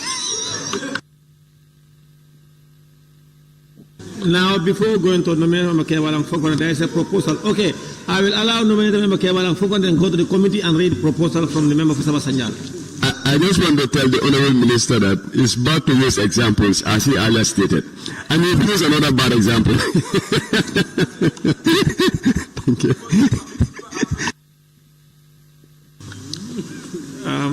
Committee, the member for Ulis. Chair, I think I would agree with what the minister has said since then. Yes, since then. That we maintain this, and then it comes with the second layer, which deals with the other people who are not in any firm. Because we don't want these people to also do work like that and then they just disappear. No, if you agree, we want them to be traced all the time. If you agree, then there is no need for your amendment. When you are proposing that "and" and "or" and "and," no, wait. Allow me. Listen. Allow me. I am saying we maintain this amendment, and then it's not a suggestion of catering for those. It's no more valid now. What is not valid? This your amendment now is no more valid if you are trying to make a compromise now. That is why Noel Makabala said that you must be on one side. You cannot say I agree with the minister.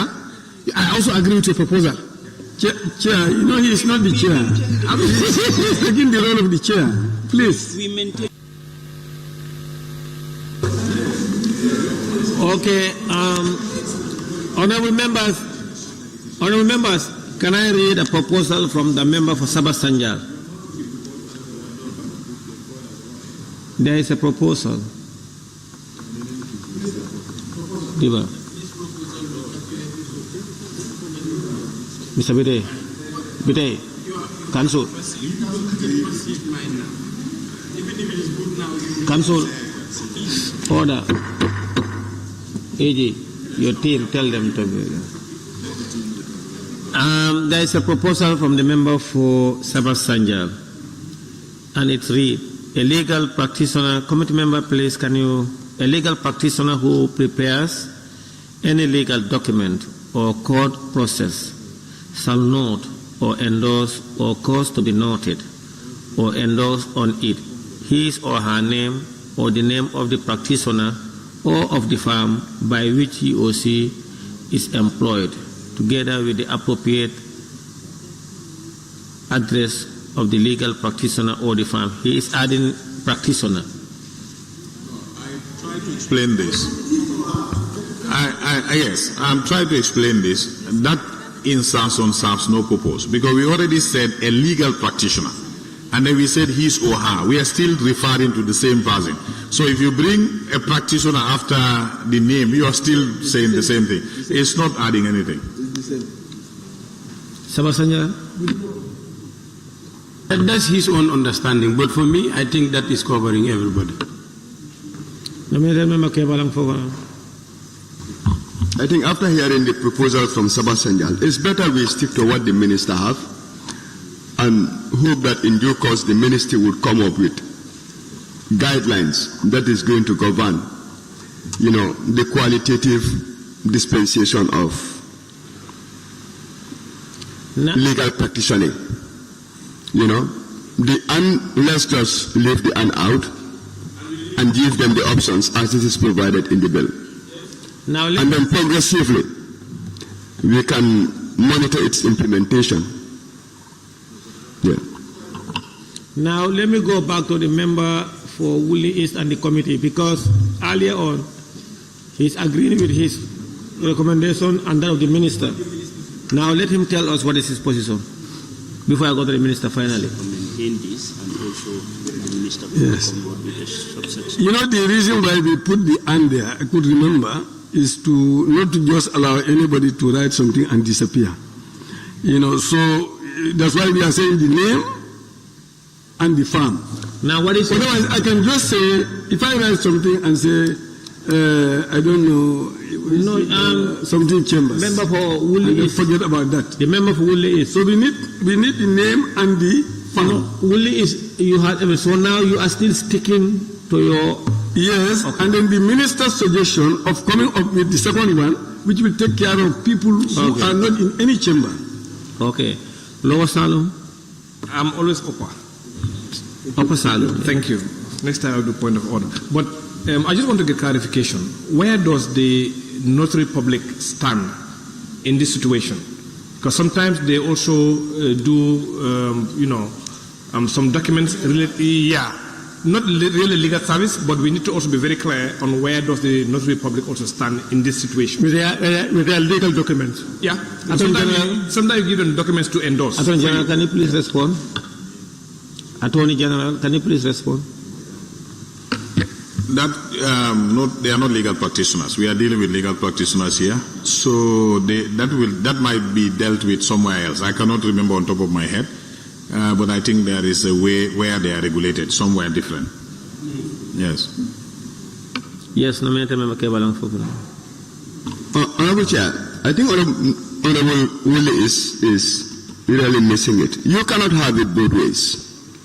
You cannot allow the minister or you cannot allow the House to maintain the provisions of, Section 44 as it is proposed in the bill, and then we expect the minister to go again and work on another one which will say "and" to cater the others. So, we cannot even do it here. Okay, once we give them alternatives, we will leave the law as it is. But we cannot give them alternatives here and then we restrict them in another clause. So it will be contradicting. I believe we can only have it one way. We either bring the restriction or we give them alternatives. But we cannot have it both ways. No. Member for Talinding. Chair, I think this, what he is saying, like we don't want people to go and disappear or something. Because if you are a lone legal practitioner, it says you should state your name and your appropriate address. It's there. So if you are working for a firm, the name of your firm and the address of your firm is also there. So this clause caters for whatever you are trying to achieve. Yes. No. Where you have problem is where you are connecting the O's. The name of his or her name. This name connects with together with appropriate address. He's not listening. Can I comment, Chair? But he's not even listening. Yeah. Let's give him his. Now, what I'm proposing, Chair. Let's give him a few seconds to finish his. Then he can listen to Talinding and then come to you. The Chair.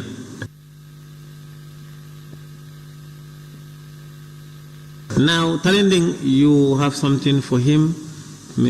I think it is where they are relating the O's, the optional, the either or, is where you relating them. That's where you have problem.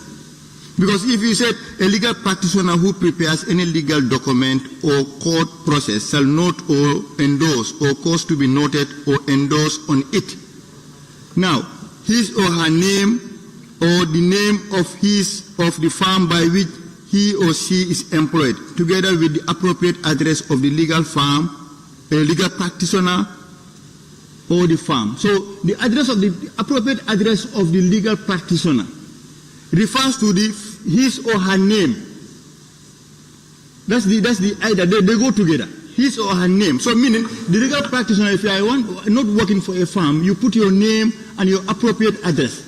But if you are working for a firm, you put the name of your firm and its address. So it caters for whatever you are trying to put in. You are just relating the oaths differently. Sebastian, yes. And please tell us also, are you withdrawing your proposal? Yes, or not? I am withdrawing my suggestion, aligning myself with Talending. I think he is right. What they want to cover is already captured in this statement, if you read it very well. Attorney General, I don't know whether you are considering his submission, but I think he got it right. Member for Upper Fuladu, then I'll come to the Majority Leader. Yes, Honorable Chair, I just want to highlight one thing here. I think what is written is very, very clear and then simple. I think we should just leave it as the Justice Minister stated. And then secondly, the member for Willie is, we are just standing in one place. We are not moving, and then time is going.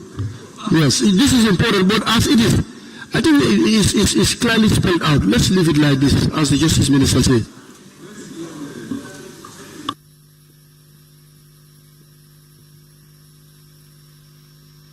What I'm saying,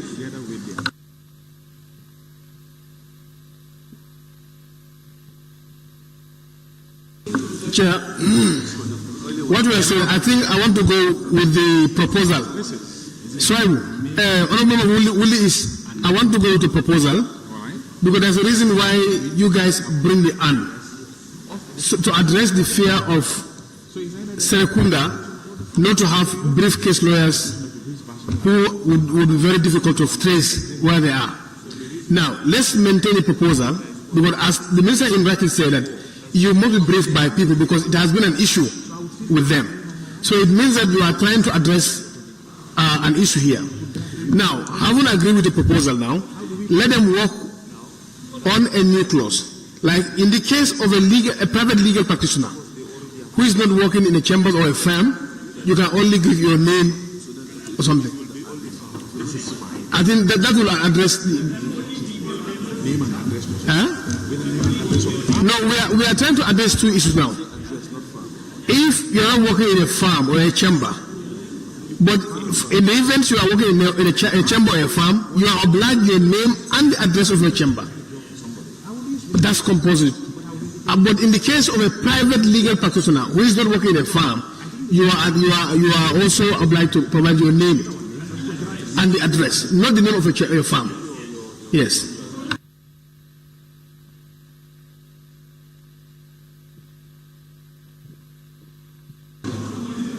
Chair.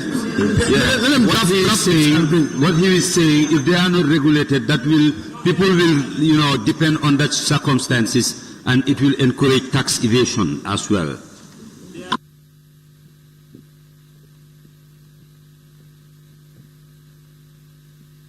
They are still consulting. The owner of the bill is consulting with his team. Let's allow him to come. The Talending submission convinces me, even though I'm still debating with my team.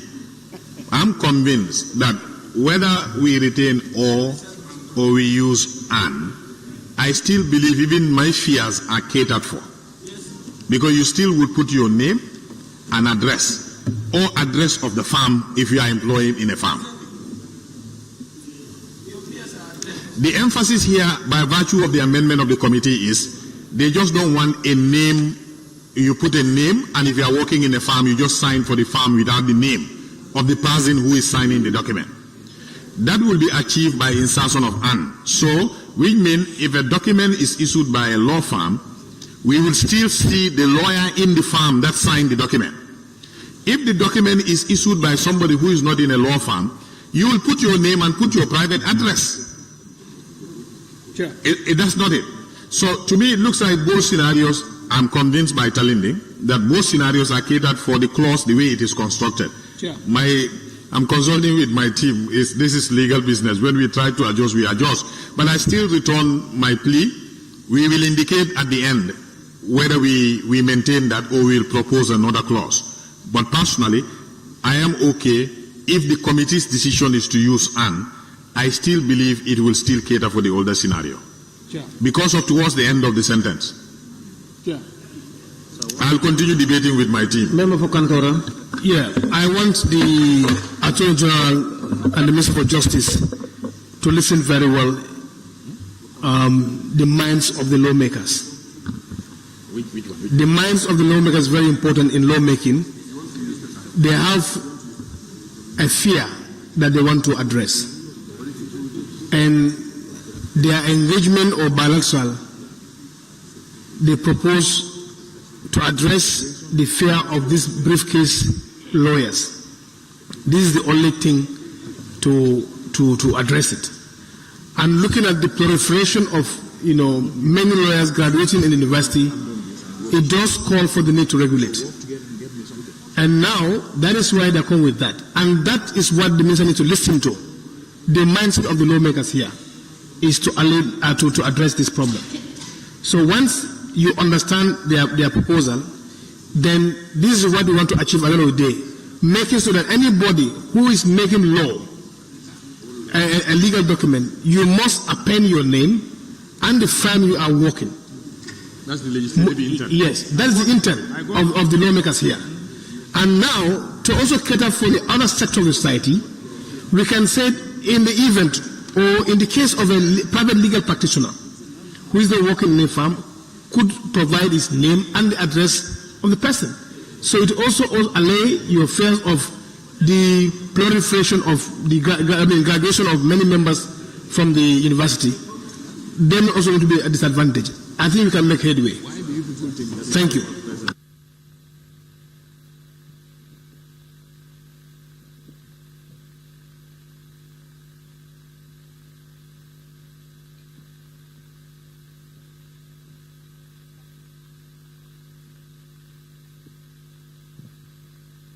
Member for Tanyamure.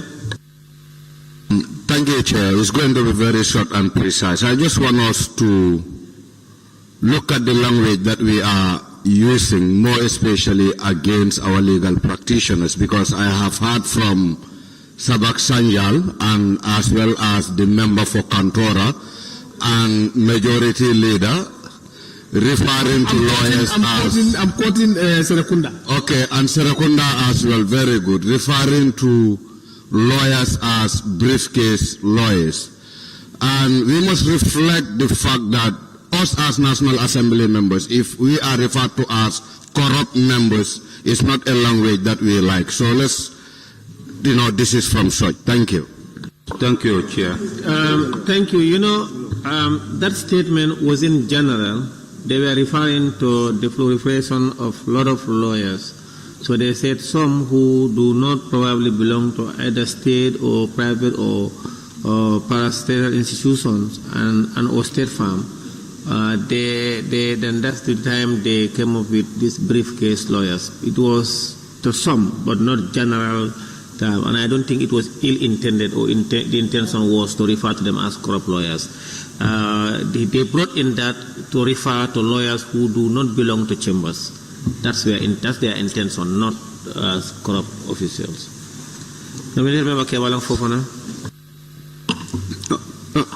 Honorable Chairman, let's look at the proposed bill. I believe if at all we are not going to add the "and," there will be no need to redraft anything again. Look at the bill. It's separated in two segments. The initial one is looking at the individual as a legal practitioner, and the other part is looking at him as a representative of an entity. And I'll read. It says, a legal practitioner who prepares any legal document or court processes shall note or endorse or cause to be noted or endorsed on it his or her name. Now we are talking about the individual who is practicing what? Law. Who is not part of a firm. So the requirements for this individual is to endorse his name on it.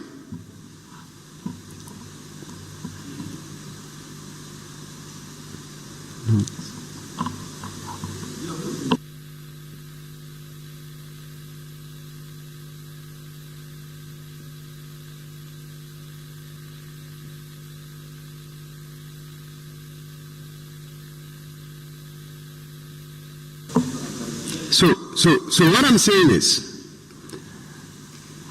the initial part of the bill is looking at the individual who is not working in any firm.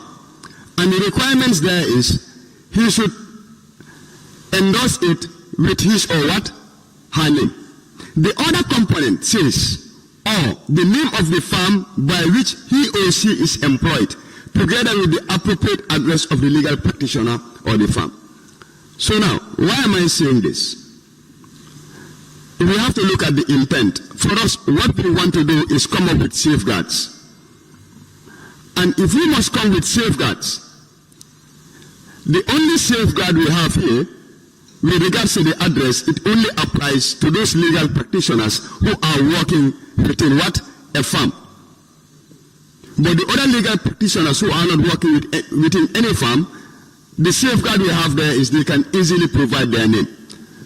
So the submission of the committee is saying that we add an. And the proposal coming from the minister is on two folds. One, to say this suffices. Or we can add address to the... I will ask the minister a question at the end of the day. Attorney General, the nominated member want your attention. Attorney General, the argument I'm coming to make, my conclusion will be based on the fact that what we have here, after listening to you and Honorable Member for Talinding, I'm more convinced with the AN. Because currently, the current proposal you are bringing is already catered for here. The proposed bill is divided in two segments. One of it is looking at the legal practitioner from a personal point of view. And the other one is looking at him from a representative of an entity, which is a legal firm. And from a personal point of view, the only safeguard there is for him to provide his name. No, it says, a legal practitioner who prepares any legal document or court process shall note or endorse or cause to be noted or endorsed on it his or her name, or the name of a firm. When we say a firm is a separate entity. A company is a separate entity. It's like an individual. It's like a person who has a name and address that can be sued and that can sue in court. So it's a legal body. So the moment you bring the company, it's the company's address. It's no longer your address. So we need to make a distinction between the two. So the safeguards on the individual is his name. I do that. So if at all, the proposal that is coming is to add an extra layer with regards to the address to be added on it. So there is no need to retwist this. The only thing we can do is to amend it. So that is why the proposal from the member for Woolly East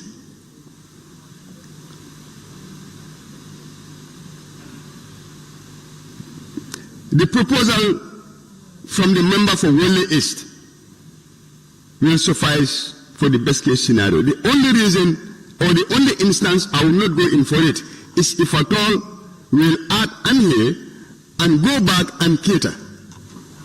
In that case, we leave it as it is, because it will be conflicting. But if we will add the and stick on it, I will prefer that particular one.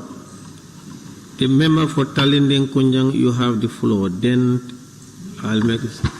Thank you, Honorable. I think you missed something here. The name, his or her name, that the name of the legal practitioner. When you come to the last line, together with the appropriate address of the legal practitioner, then that's why it comes. That's why I tell you there's an option. The O stands for the firm, the practitioner is for the name that is first mentioned. So you connect it. If you read it in isolation, you don't follow it. So the legal, even if you work in isolation, your address should be put there. Your name and address is for that person. So otherwise, it would have been the name of the legal practitioner and the firm. If you put "an" there, then that means the legal practitioner up mentioned wouldn't have any cause to add his address. But he said, it means one is for the other person first mentioned, the last one is for the last person mentioned, last item mentioned in the sentence. Huh? No, that's even he's aligning with it. No, that's what I'm saying. He also is aligning with their position.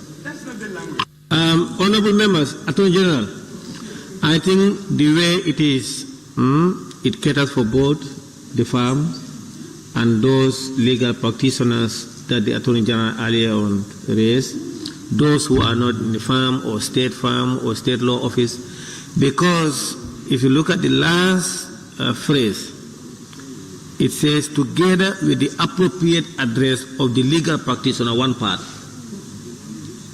Or if you are in a firm, the firm. AG, it have catered for both and private.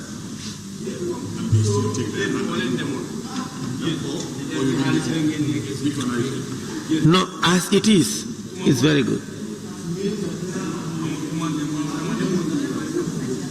Yes, as it is, you have catered for those.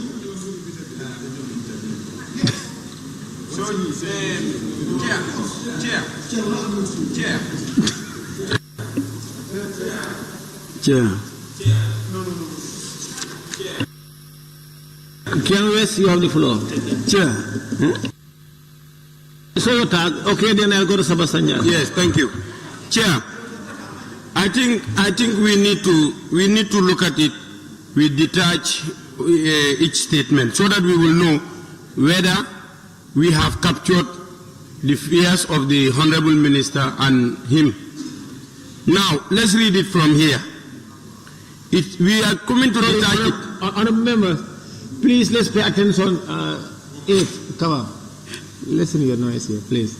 He said he's coming to detach or to separate each clause or each word. And you tell me which one does this one. Please go ahead, Sabasanya. Now, a legal practitioner, that means it can be any legal practitioner.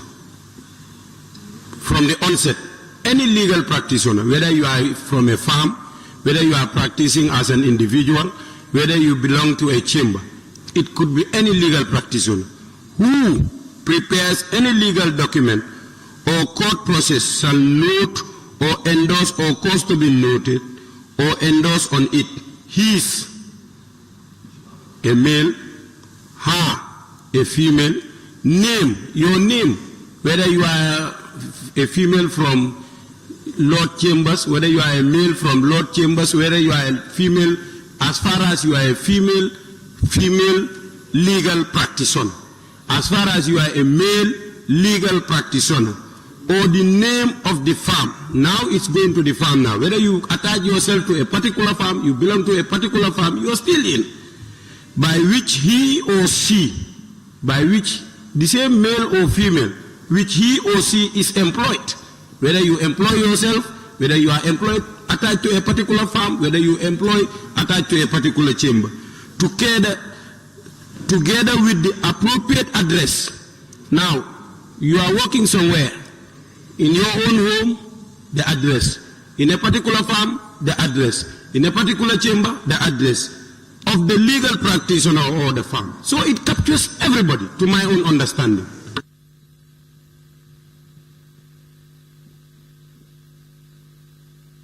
Attorney General, your reaction to Sabasanjal?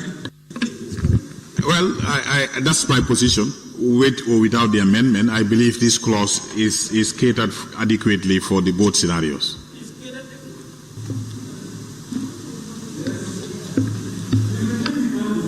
Yeah.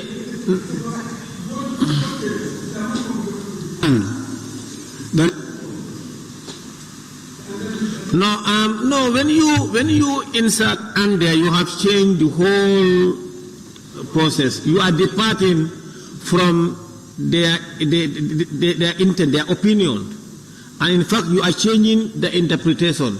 Because when you add the word "and," meaning both your name, you as a private practitioner, and the chamber. If you are not, then you are creating a problem. Then therefore, if you are not practicing in a firm, you are conditioning that you must be your address and the firm address. when you put the word "and," when you join them. It must be your address and that of the farm. Exactly. They just serve a different purposes. But the "or" purpose and the "and" is different. The "or" is an alternative. Yes, but the "and" is combined. When you put the "and," it's combined. But the "or" is giving an alternative in case you are not in a farm or a chamber. You still need to put your address. But if you put the "and," you still need to put your address, but also you are obliged to put the address of the farm.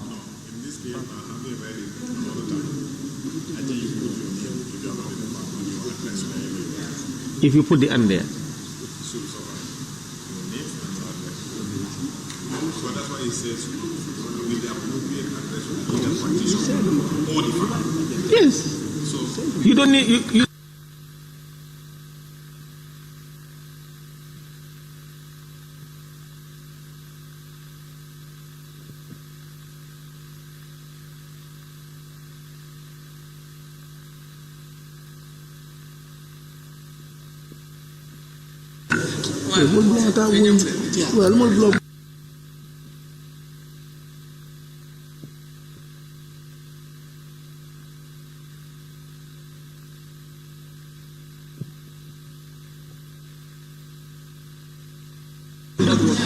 Okay, honorable members,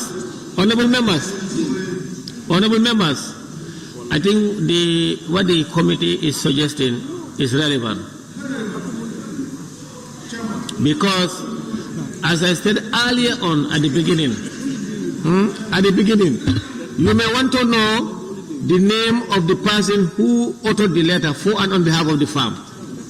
Now let's go by their amendment.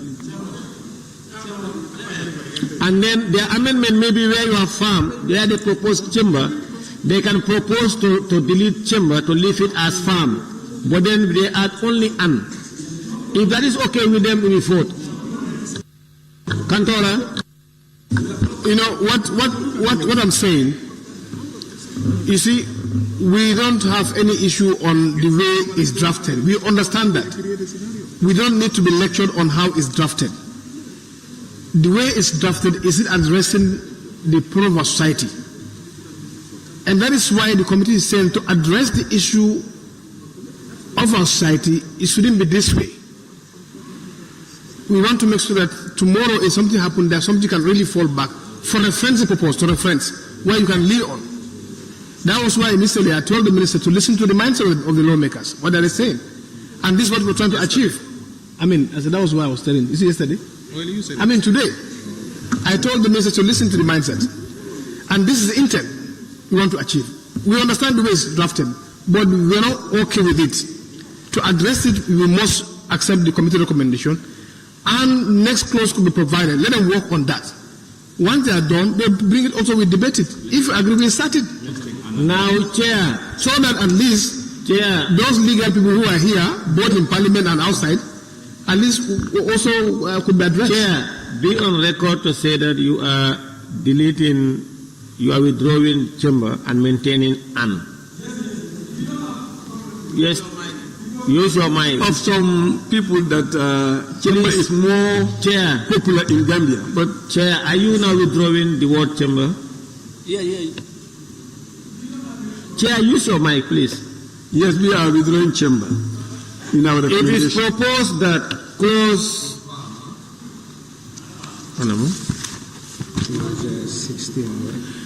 proposed that clause 16 as amended, and AJ, please take note, and table office, we are only amending, we are only deleting "or" okay, let me read it. A legal practitioner who prepares any legal document or court process shall note or endorse or cause to be noted or endorsed on it his or her name and delete the word "or" and replace with "and," then the rest remain. It remain as it is. It is proposed that clause 16, amendment of section 44 as amended, stands part of the bill. Those in favor, please say aye. Those not in favor, please say no. The ayes have it. Clerk. Close. Yes, Cantora. Clause 7. Cantora, yes. No for Cantora. Now, what is the compromise clause now they are trying to bring, to address? Attorney General, please. We are moving. No, we are not moving. No. That wasn't the agreement. What was the agreement? Chair. Minister is saying, even if we maintain and there is no need to come with another clause. It's covered. We are satisfied. Chair. Let them not waste our time. We have already voted on that. We are moving to clause 17. Whatever arrangement, whatever agreement, that would be done later, not now. It should be done later. Let's move, please. Calendar, please. Your mic. The minister was saying, if you put under, you are going to confine it to only those who work in a farm. And to avoid that kind of situation, they are going to suggest a new clause under to cater for those that the scenario that you were explaining. Are we maintaining that option? If you are following along the debate, I think I consider that even with the insertion of "and," I believe that scenario still is catered for. So it's still good. It's just the conjunction "or" being changed to "and," but the clause appears to be self-contained. Yeah? So we are fine. If you are still a practitioner who is not operating from a farm, with this new amendment with insertion of "and," you will still be required mandatorily to put your name and your address, which does not necessarily have to be the address of the farm. Are you sure? Yes. If that is what he's saying, I'm not a legal man, but the fear is that because he said that if you use "and," it makes it very difficult for private citizens who are now practicing these things. And with the increase or rise in the legal business now, so there will be some people who will be restrained. So the committee was saying that let's adopt our recommendation and let the legal team brainstorm, come with appropriate clause that would allay the fear. But if he's saying that again, with or without it, it's okay, then that's fine. We're having a different thought about it. Clear? Pending?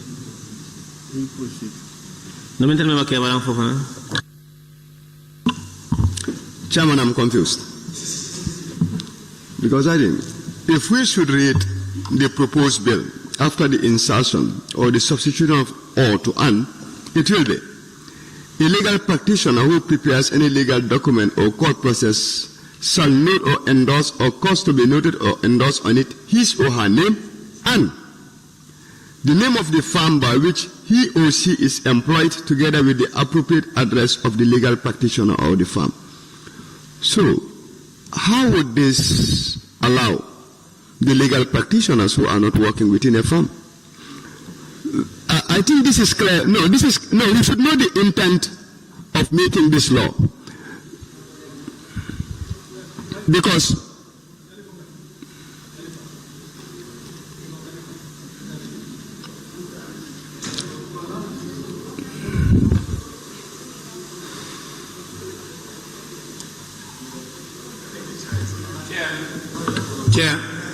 Chair. Yes, me, what I cannot understand is whether... Chair, am I done? No, wait. No, you gave me before him. I have withdrawn. The only problem is, if I lose your attention, I would stop. Now, what I'm saying is, this is simple, it's clear English. And the intent of this committee was to ensure that after bringing restrictions on this particular clause, we can cater for those ones who are not working within a firm. So now, if we are saying this particular clause will cater for both, what I'm trying to say here is, it is defeating our intent. You see, and that shouldn't be the interpretation in the courts. Clerks and all the honorable members, I am not entertaining debate on what we voted already, because there was opinion that we will introduce a new clause after voting that. So that's what these members are asking, whether whether the AG is introducing new thing or not. That's why I'm allowing them to engage AG and to discuss on that. It's not about what we voted. No, sorry, Honorable Chair. What I meant to say is not to open debate. Even at the level of interpretation in the courts, the intent of the parliamentarians are looked into. And our intention is to bring the necessary safeguards into this clause with regards to the legal practitioners who are not operating within a firm. So if the AG says that this particular one is not enough, they are still qualified to go on, then our intention will be defeated. That is my point of argument, not to debate on this, but its interpretation, which is the next level. Yes. Honorable AG. The chair of the committee, I don't know whether you are with us. Committee chair. Point of order, sir. There's point of order from the member for Cantora. Your phone's not ringing in the chamber, sir, Chairman. When the committee, the proposal of the committee, as far as I understand, please, Attorney General is drawing. As far as I understand it, is you want more than just a farm being endorsed on a legal document. You want the name of the individual that did the document in the farm to be stated on the document. That's what necessitated your proposal. It was me who said, okay, when we make both name and farm mandatory, there may be a challenge for those who may not be working in a farm. I think that's how it started. But I'm now saying that upon looking at the clause, I think both scenarios are catered for. You will still require that, because in the earlier one, when you have the or, it said the legal practitioner must endorse or cause to be endorsed on the document that he prepares, his or her name or the name of the firm. It was an alternative. You can either put your name, Mr. A.B., and sign, or you can choose not to put your name but put your firm. You see, BB and Co. Then the person looking at that document wouldn't know who in BB and Co. actually did this document. So you are now saying, based on your legislation, based on your intent, that it's not enough for us to see National Assembly and somebody signing. We want to know who in the National Assembly did the document before we have National Assembly. So name and address of the institution, the firm. That's your intention, isn't it? And you can achieve that by inserting the word "and" in the place of "or," which is okay. The other scenario we are looking at, where somebody prepares a document and is a qualified, competent legal practitioner and it's not in a firm, that's where the same clause is saying, together with the appropriate address of the legal practitioner or firm. So where you don't work in a firm, you put your address as a legal practitioner. But still the requirement that name and address should be on the document is still met. So I don't know whether with this still there are issues.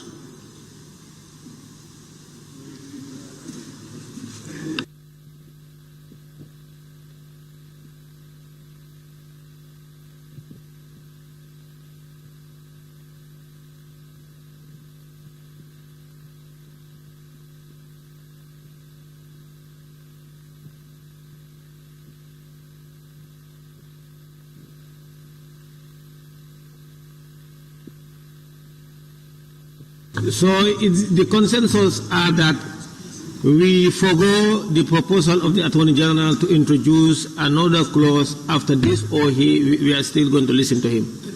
Let's proceed. We have voted. You have voted. No, I mean, these people, they raised the issue of him introduce another one. Or are you okay as it is? Majority Leader, are you okay as it is? The first one, like another member said, the safeguards are there. But the second scenario, that's what we want to address now. And AG promised to come back to us by proposing something to address. His earlier submission, I don't think we are still convinced that they cater for both scenarios. Yes, Chairman. Chair, the AG is saying, Chair. The Attorney General is saying, yes. No, wait, you've not been given the floor. Sebastian, yes, please. Yes. Chair, I still insist on something. You know, we have to look at procedures sometimes. This thing has already been voted. If we want to rescind our decision, fair enough. But otherwise, we should move ahead as of now. No, Sebastian, I've made it very clear. We are done with that one. What the member was raising, you know, there was a proposal from AG. When we deal with that one, he will come up with a proposal. He's asking him now whether there is a need to bring another proposal to qualify that one or not. That's what he's talking about. Now, that is my problem. The AG, Chair, the AG should have made that proposal well before we voted.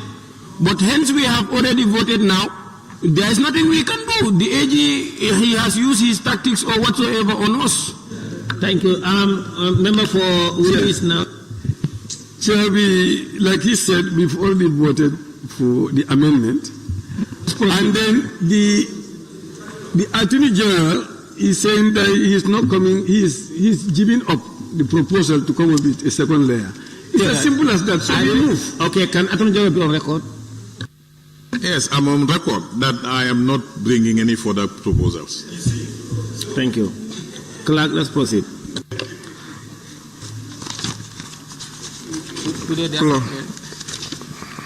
Where are we?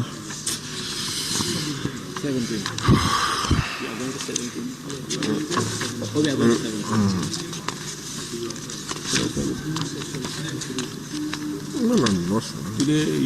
Yes, clause 17, new section 53A. Clause 17, new section 53A. Member for Willis? Please use your mic, sir.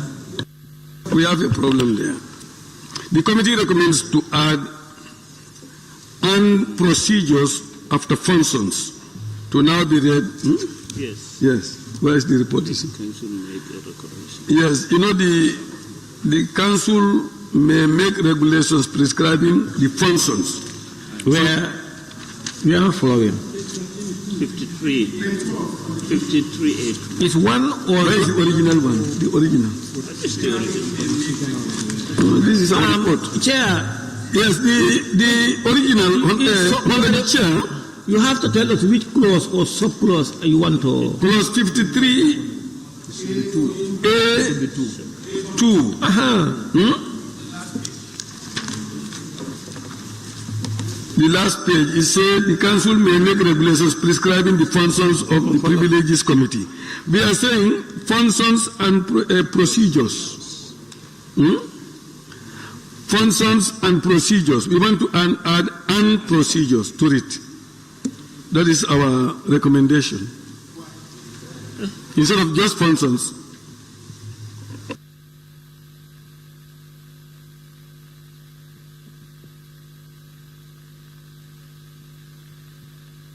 Member for Sabah Sanjal. For me, I'm not convinced with the proposal made by the chair. If you look at it from the bill, it says the council may make regulations prescribing the functions of the privilege committee. Now, if you want to include the procedure of the privilege committee, that's a bit confusing. You don't need that. You don't need that. Yeah, the regulation, fine. But the procedure in which that regulation is made is what you are referring to. No. You don't need it.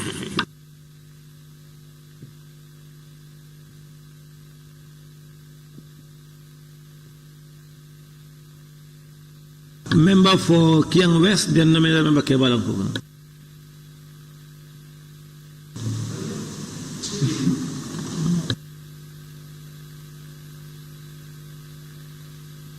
You should permanently migrate to Kiang East.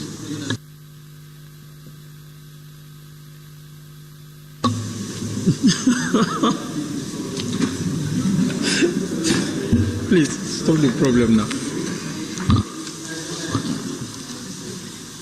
Honorable Chair, please, member for Wuli East and Busumbala, Wuli East and Busumbala, as well as Serekunda, please listen to members when they are making their contribution so that you'll be able to respond. Why not we prescribe their functions in the bill?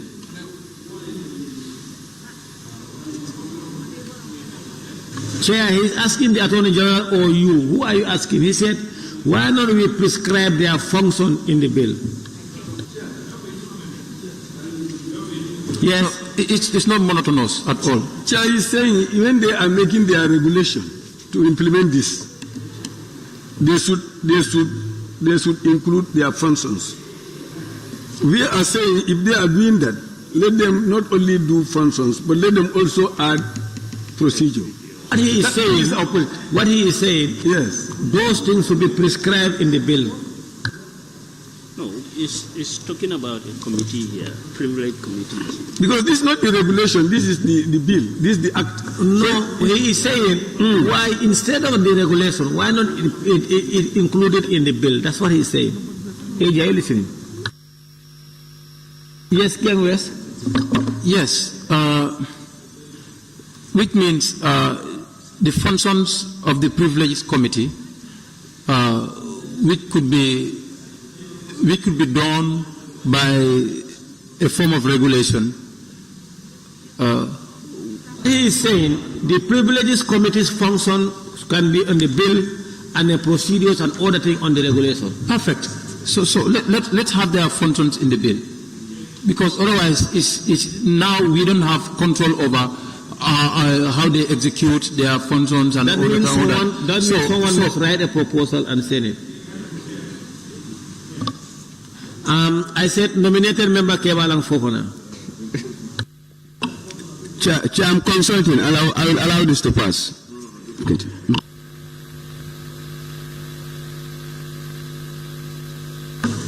Chair, it's a very good submission, and I will allow the Kian West member to work on that function and bring it forward.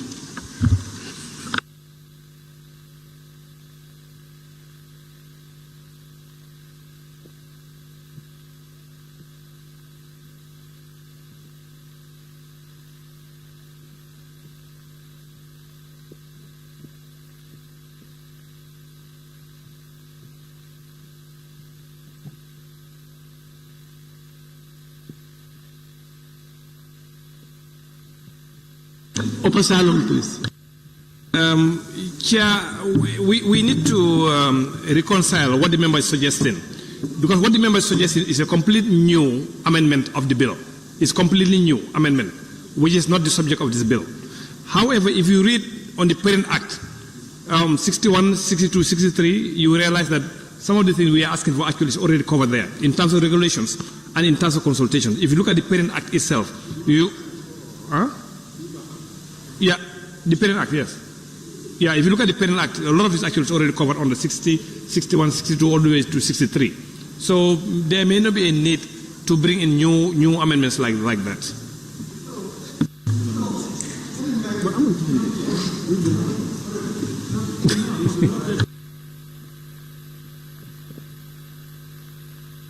Yeah, Ken West, please. Honorable Chair, it is not a tradition that we are attached to that we say we cannot do things that is necessary when we think it's progressive. I'm not necessarily saying it's not in the Parent Act or whatsoever, but if it is progressive, we don't have to rely on something. And new proposals, if they are progressive, we should definitely accommodate them. In fact, there have been bills, or before this Parliament, and you can even find out where the functions, certain functions, is stipulated in those acts. So what I'm saying is, member for Oposalum, what the Ken West is saying, he said the function, he's not talking about the regulations or the thing, procedures, but he said the function of that privileged committee. He said we should have a clause for that. That's what he's talking about. But for him to get that done before the floor, he must write a proposal and send it to us. That's what I said. Okay, then that's fine. We'll come back. No, it's not from the minister. It's from a member. I'm not saying the minister agrees. No, I don't want them to drag us onto those debates. Procedurally. If you want to propose that, he's right. Yeah, procedurally. No, minority. That is not from him. No. Chair, that's very progressive. And that is why we task him to draft the functions, be it 4 or 3 functions, and bring it forth for us to adopt it. And the member of Kenya is doing that. So, minority leader, I don't know if become enough. Please allow him to draft the function and bring it for us.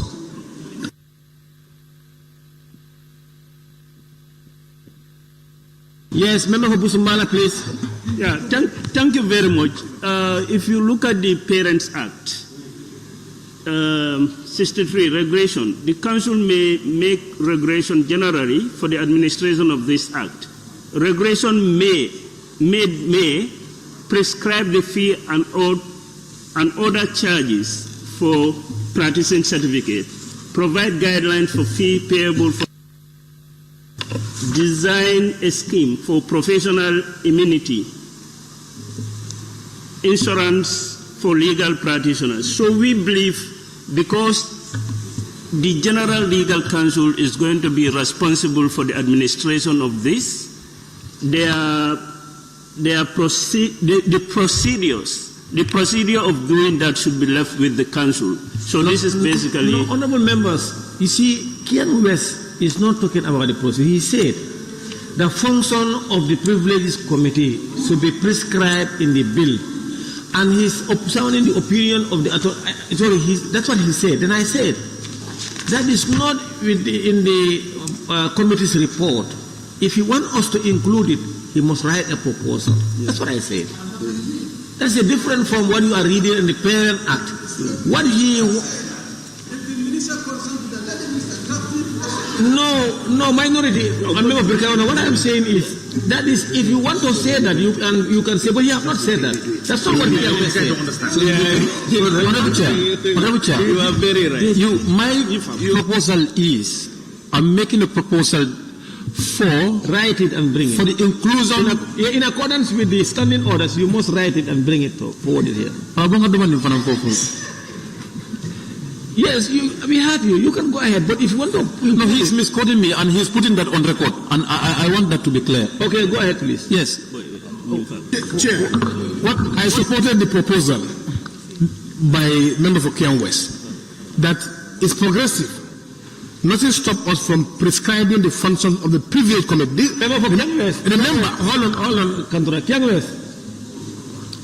West, you said he was misrepresentation from him, so now he's clarified. What I'm saying, I concur with his proposal that it would be very progressive for us to specify. Remember, this is not about the commission, it's the Committee on Privilege.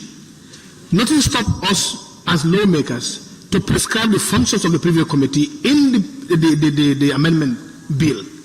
And the procedures that the committee is talking about could be catered for in the regulation.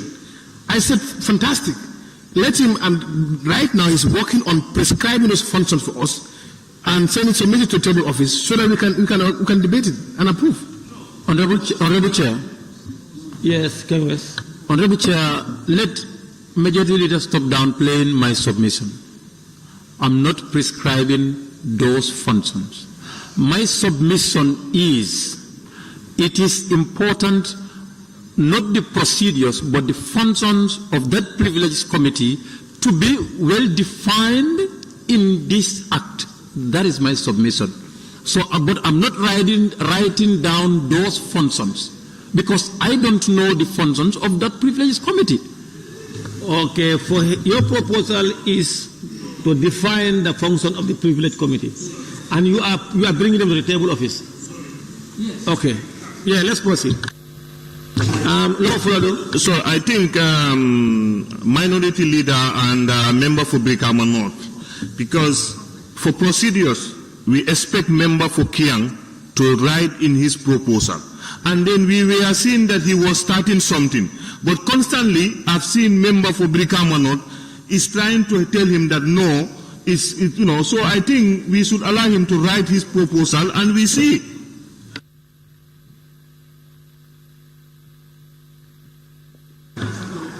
Thank you. So, There's a need for anything to be drafted. Is the minister who should do so. now,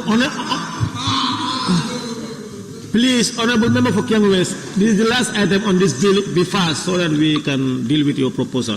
Oposalon, please. Chair, with all honesty, what the member is saying, I think is a good idea. But I think in the best interest of what we are doing now, the minister should do that, not him. Because the minister have a better understanding about what, based on what we have right now here, you cannot just guess what the function may be. The minister knows he's the one responsible for the bill. So the minister should do that, not him.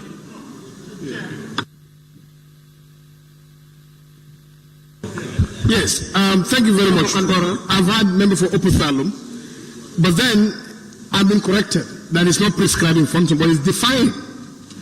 So you can define the function. We have a committee on privilege here. Please, Majority Leader. No, wait, please. Majority Leader. We have a committee on privilege here. You force people to be unruly sometimes. No, don't do that. You understood me and you allowed me to go on another level and you are trying to don't play psychology on me. Kiang West. That's wrong. Kiang West, I'll come to you. I gave him the floor. Please, when he finishes, you can respond.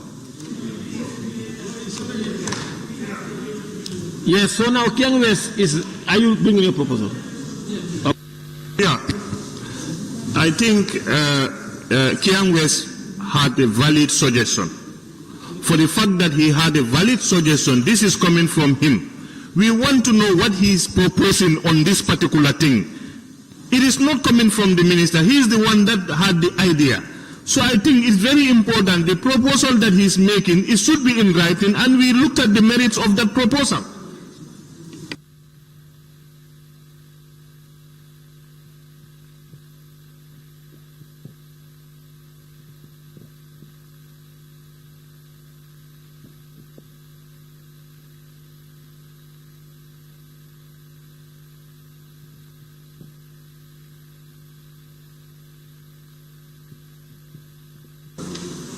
If the minister consents to that, he can guide whether it is relevant for the functions to be prescribed in the bill or not. If so, we can go ahead. The minister and the team can draft. You know, minority. That's not the business of Chairways. No, minority. There was no such question directed at the minister. No, that's what I'm saying. We direct that to the minister. Are you directing to the minister now? Whether he consents to his idea. Minister, respond to minority leader. Not the.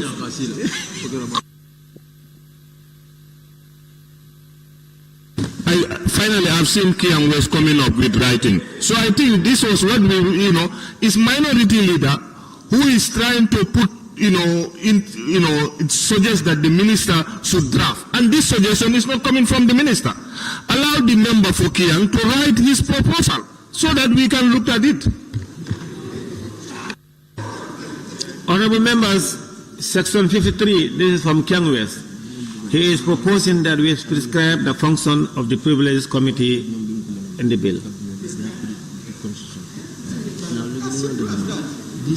Minister, what's your take?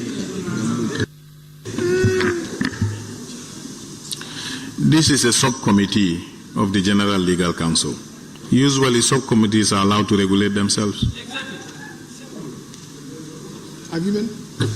What he is saying to press their function. Saying that shouldn't be a matter for primary legislation.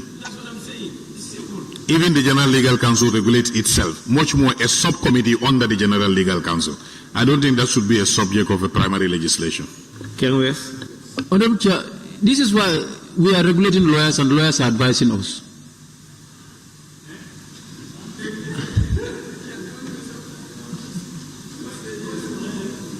So if that is his submission, but when it comes to regulation, they are all subsidiary legislations. And whether that is the custom or not, but if they will all contribute to attainment of what we envision to achieve by bringing in this document, there is nothing wrong with, having their function being described in the bill.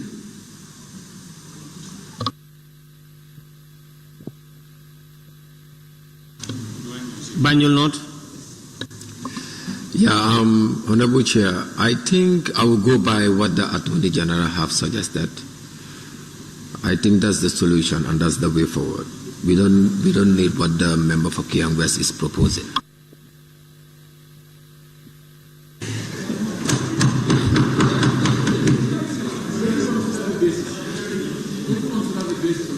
Kiang West, are you withdrawing? No, I'm not withdrawing because I'm not convinced by anything. Yes, I don't care. Honorable Speaker, Honorable Chairman, he is saying prescribe. By prescribing, we mean for us to list down the functions. That cannot be in the Parent Act. So let's leave that to the Council to do it as a form of self-regulation. Honorable members, can the member for Banjul South, Janjamure and Councillor inform us if they are on a meeting? Please, you can use one of the committee room.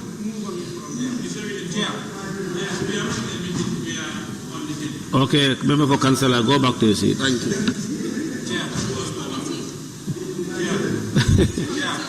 Yes. I am sitting very close to them, but they are not looking at the bill. They are on different things. I have been telling this member for Banjul South to move back. And I don't like even their setup because they are talking, disturbing me, and I'm very busy with the bill. Are you in a threat? Yes, this is not allowed. And on my take on this thing, on the topic of discussion, Chair, I can fully remember when we set up committees at the National Assembly. We were the very ones in our own various committees who set up our own rules and our own regulations. So if you want to come and include this in the Parent Act, I don't think we need it.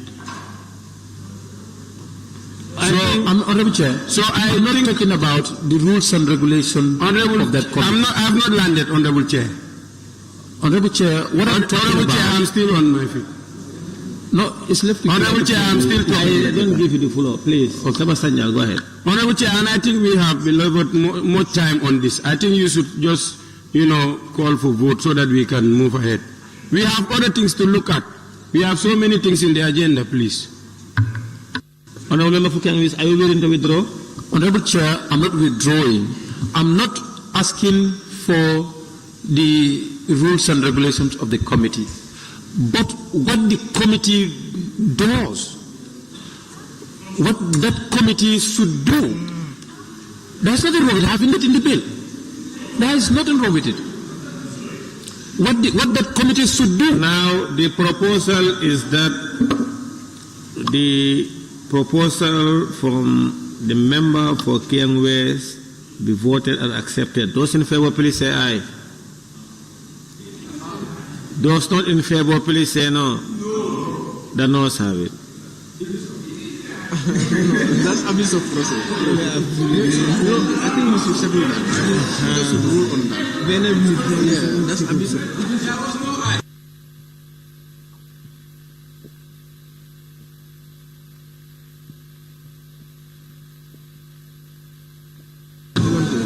Honorable members, please, he called for division. I'm not sure what the... please, there was no aye. Please, don't use your mic, Sabasanya. Please, it is right to call for division. But in the circumstances, we may not want members, Sabasanya, Janjamure, or Banjul South, please.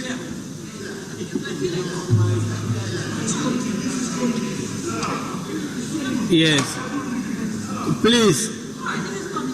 Please maintain order there. We don't want in a situation. Please, Sabasanyal, Banjul South, please, decorum.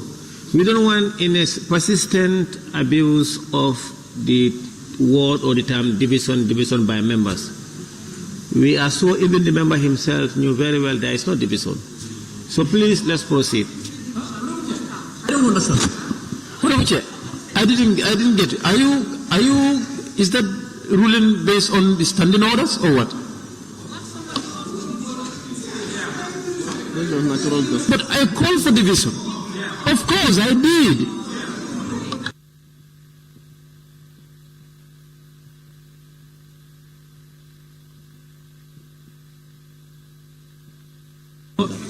You know, we are on committee, so we will vote. We'll count the votes. But we have to look at the law and you know, vis-a-vis the abuse of process, and then come up with natural justice and make ruling on that. So now let's vote. Those in favor of his proposal, raise your tax.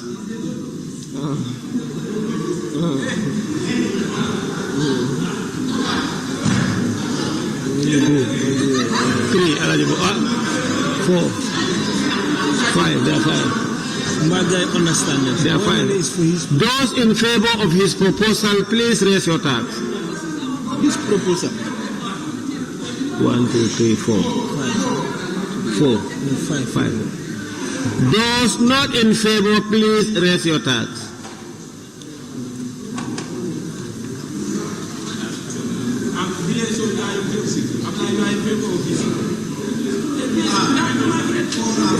So about what?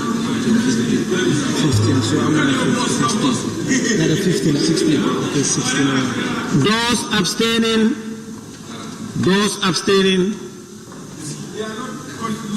4, 5.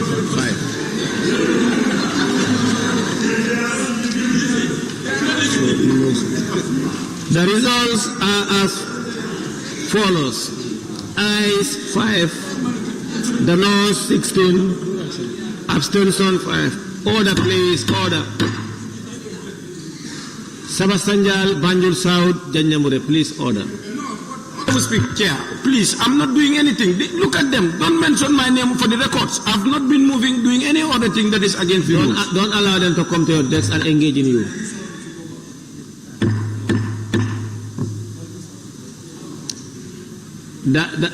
Those abstain 5. The noes have it.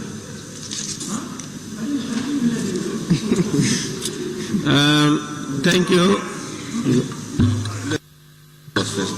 Clause 17. Clause 17.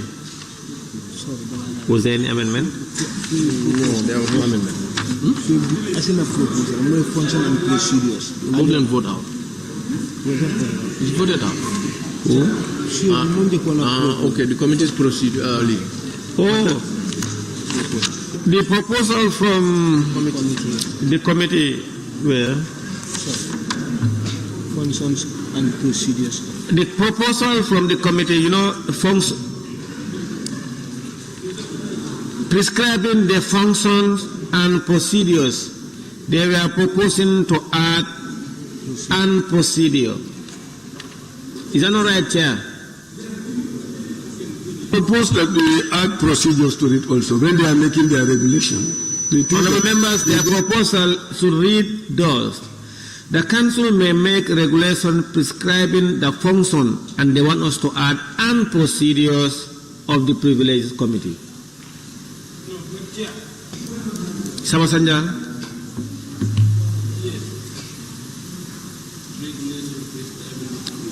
Engine? We leave it as it is. The Council make regulations prescribing the functions of the Privileged Committee. I think it's better we leave it as it is. Adon General, what's your opinion on this? Or what's your take? Let me ask you your opinion. The committee's proposal is to add and procedures of the Privileges Committee.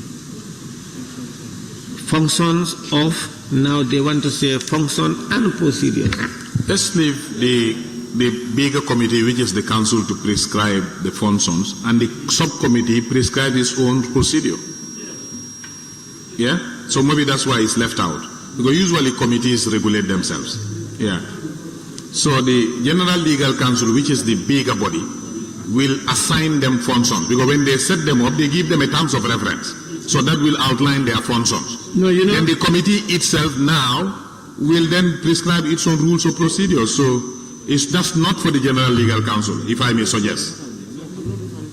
So the way it is fine. Yeah. Committee, are you withdrawing? It is proposed that clause 17 stands part of the bill. Those in favor? please say aye. Those not in favor, please say no. The ayes have it. There is a new proposal from nominated member Kebalang Fofana.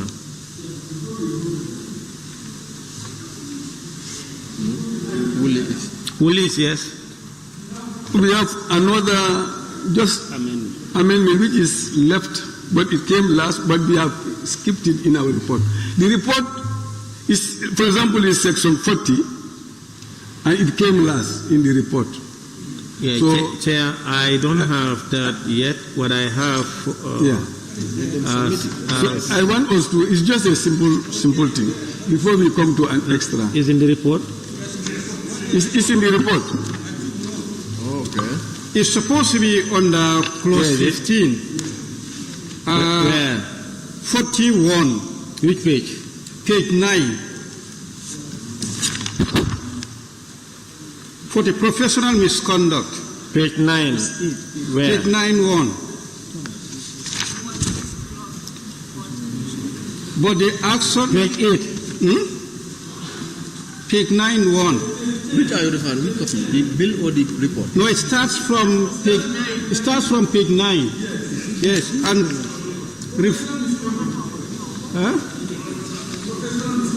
yes. That is the C where you have that word Champati. Ah, okay.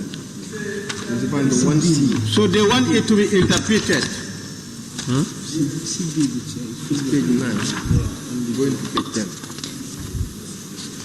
Do we have interpretation in the bill, in the amendment? That's the issue. Yeah, we did. They want to add something there. Huh? What in the bill, interpretation.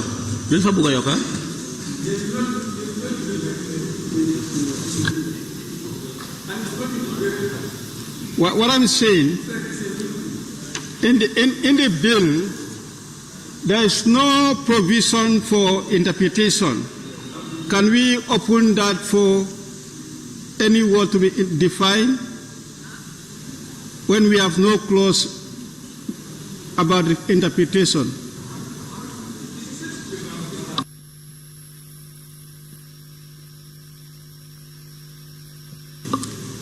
The act. Yeah, but even the parent act, I think we are making reference to what is before us.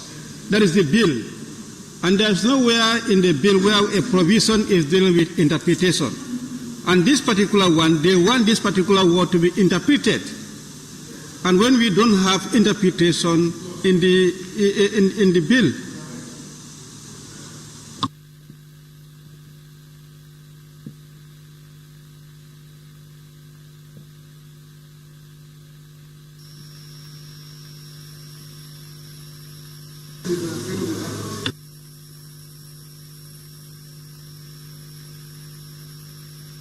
so I withdrawing that. Then you say that since it is a misconduct, what is champati? What does it mean? It's saying, Chair, the following acts shall constitute unprofessional conduct or professional misconduct on the part of a legal practitioner. A, tutoring, that is importuning for clients, withholding the payment of trust money without lawful cause. C, champati. You got it? So that's you listen this then now to include interpret champati. What is it?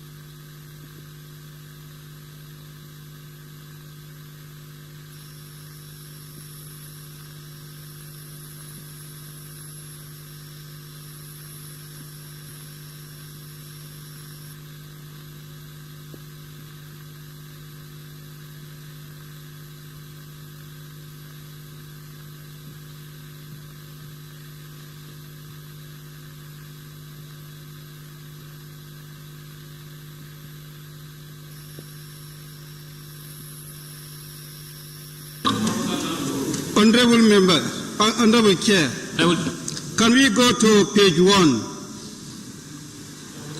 clause 3? Amend clause 3. Can we go to page 1, clause 3? You want to yes, what I'm looking for is you want to propose a motion? Yeah, amendment of section 2, and section 2 is pertaining to then you have to interpretation. Then you have to move the motion. So that means minority. we can amend it under section 2. Minority. Yes. That means clause 3. Yes, clause 3. Minority. So we have to rescind that decision, and then, if possible, amend that particular word under section 2, clause 3.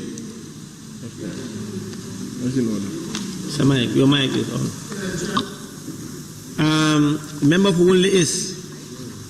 Are you willing to go to clause 3 and move a motion to rescind our earlier decision, and then include Champanti there? Yes. Yes, clause 3 on the first page. Yes. Member for Cantora and Majority Leader. What I've seen, it said a Champanti is an unethical agreement between an attorney and a client, that the attorney will sue and pay the cost of the client's sue in return of a portion of the damage awarded. Yeah. Sorry? It says an unethical arrangement between an attorney and a client, that the attorney would sue and pay the cost of the client's suit in return for a portion of the damage awarded. Investing his money, at the end of the case, he will get part of the reward. Yeah. Should we encourage that or not? Then you said it's unethical. Are we qualifying that?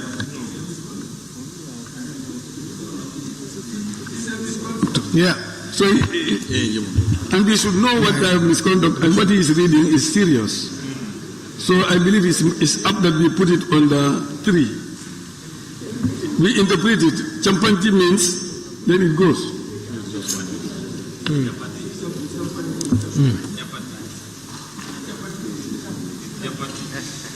Attorney General, what's your take?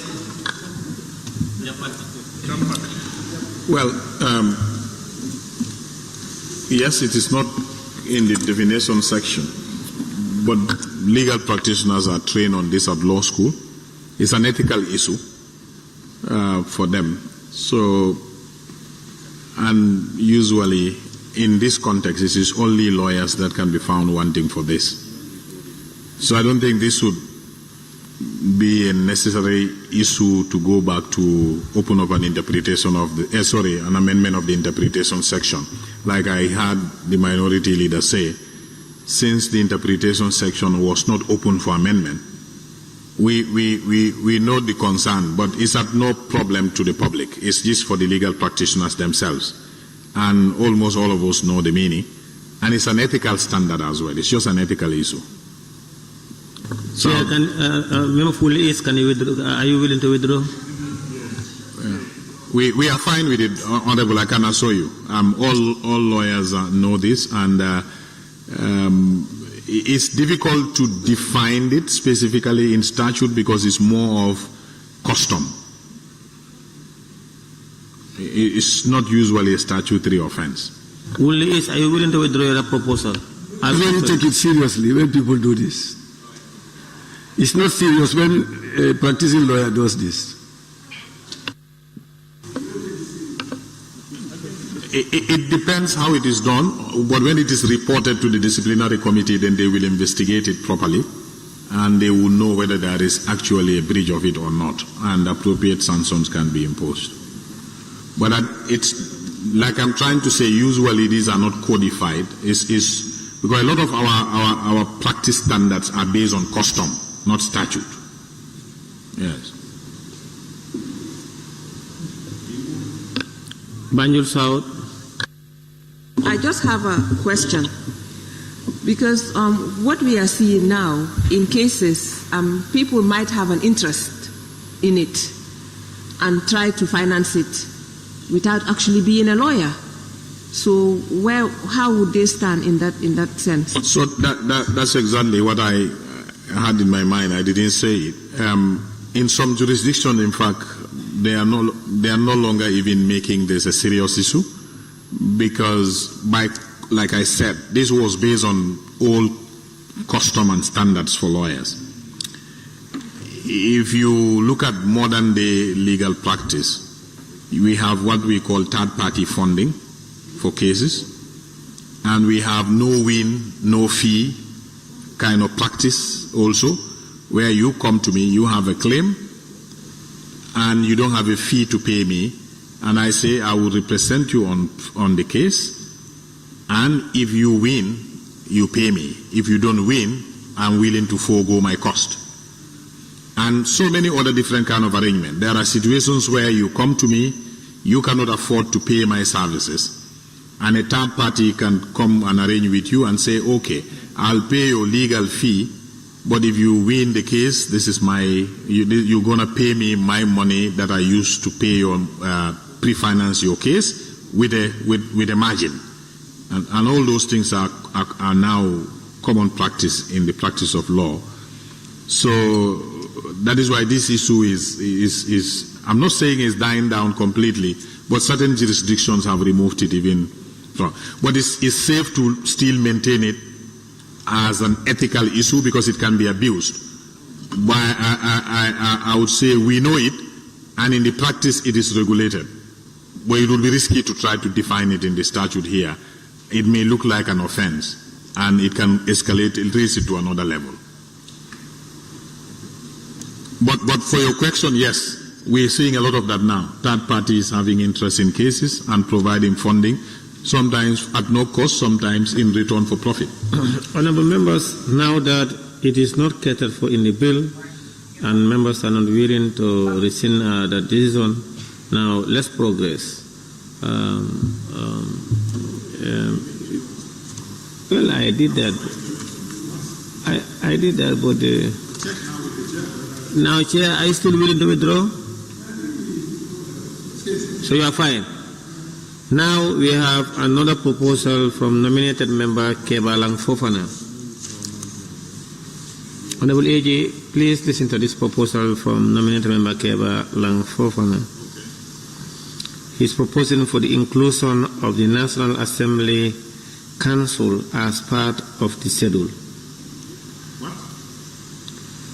National Assembly Councils as part of the schedule. Of the Legal Practitioners Act. Yes.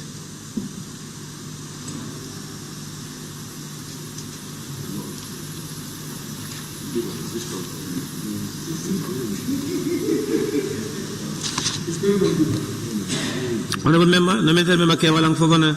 Let him explain what he intends to achieve.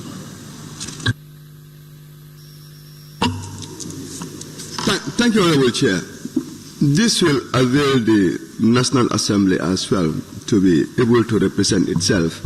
Although we know we have a parliamentary council, but I mean, if we look at the history of some cases, we realize that sometimes the opinion of the National Assembly might differ from other opinions. There was a situation when the National Assembly, in fact, have to hire the services of a private lawyer, when right now we have councils within who can defend the cases of the National Assembly. So this will definitely help in further driving towards actualizing those objectives. We can definitely achieve that by applying for a fiat from the Attorney General's office, who can give you fiat to appear in a case where it is necessary. But if you are taking the services of a council that is not state council, your council can serve as instructing council. But the thing is, this schedule can only be amended by the President of the Republic. If you go to Section 21(2) of the Legal Practitioners Act, it says, for the purposes of this section, law officer means a person holding any offices designated in the second schedule to the Act, or such offices as the President may, by notice published in the Gazette, and designate. So this cannot just be amended. The schedule cannot just be amended here like that. It is a schedule that can only change if the President adds one to the list and gazettes it.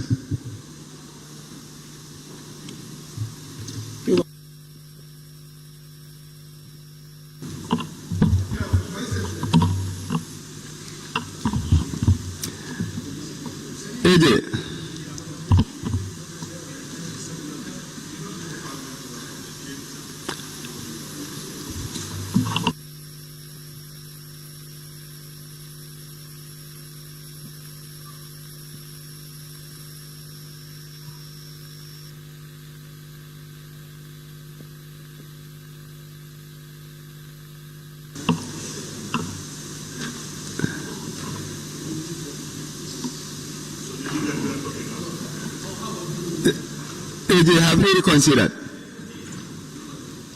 Honorable.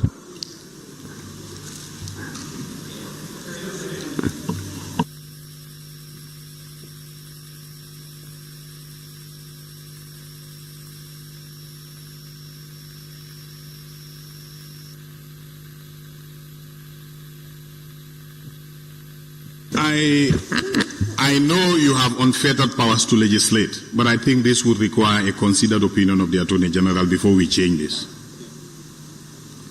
We need to consider this appropriately before we effect the changes.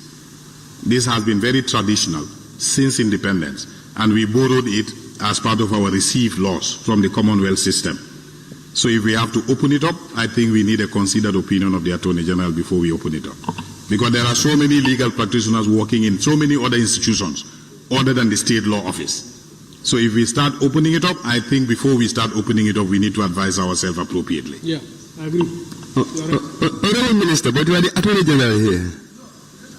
I said considered opinion of the Attorney General. I cannot take that on my feet. Now, Attorney General, you know, you earlier stated that Parliament cannot amend. No, for the records, I withdraw cannot. Thank you. And that's why when I came back, I said, I know you have unfettered. Yeah. I corrected it, but in another way. Thank you. Yes. Are you willing to withdraw? No, I want to have the guided advice of the Attorney General here. Can you guide us through the process? Because this is the intention of Parliament. That's the goal Parliament wants to achieve. Now, can you guide us? Has Parliament got considered advice for this? No.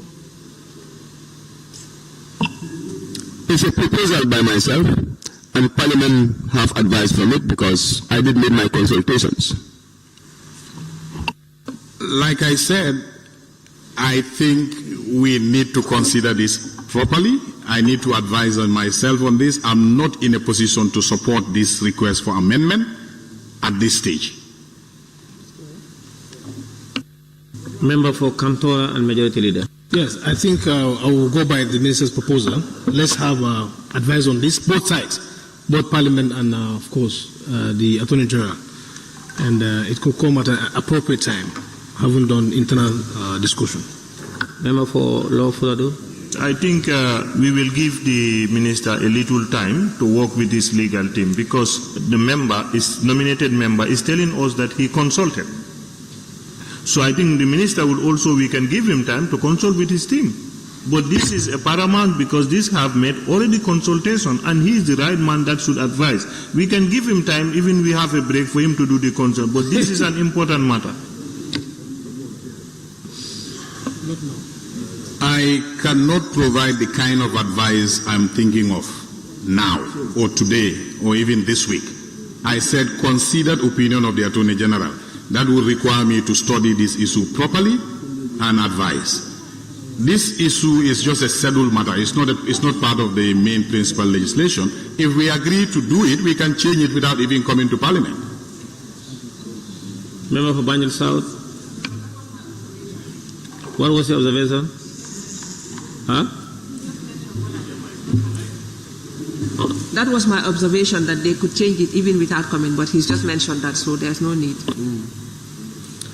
Nominated Member Kevalang Fofana, are you willing to withdraw? At this stage, having listened to the leaders of the House, we believe in the guided wisdom of the AG. But what we want to say is, Parliament now is having so many cases, and it's of paramount interest that the National Assembly councils are included in the schedule. So if at all the AG can tell us how soon he will be able to ensure that, perhaps I will reconsider withdrawing. AG. But if not, I will move on with the proposal. AG, how soon? How soon what? His question. Your considered opinion. I think I urge you for your considered opinion. I cannot put words in your mouth. Go ahead, sir.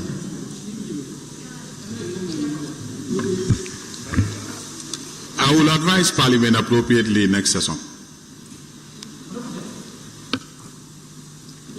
Yes, Kiang West.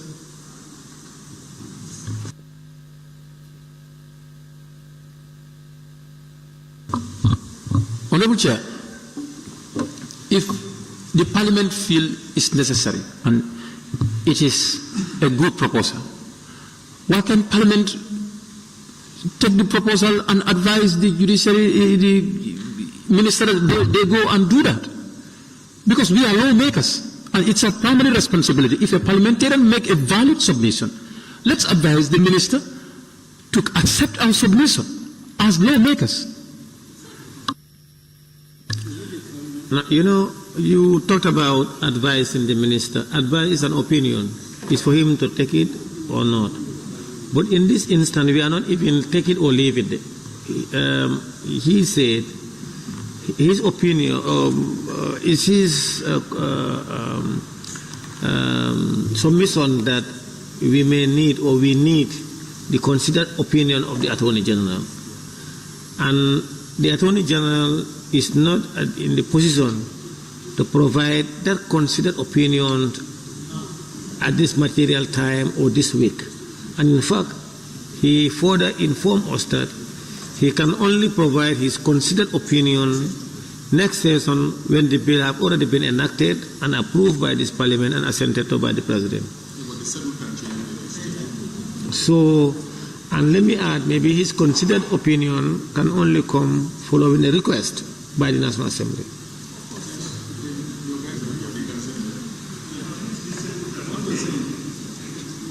Majority Leader?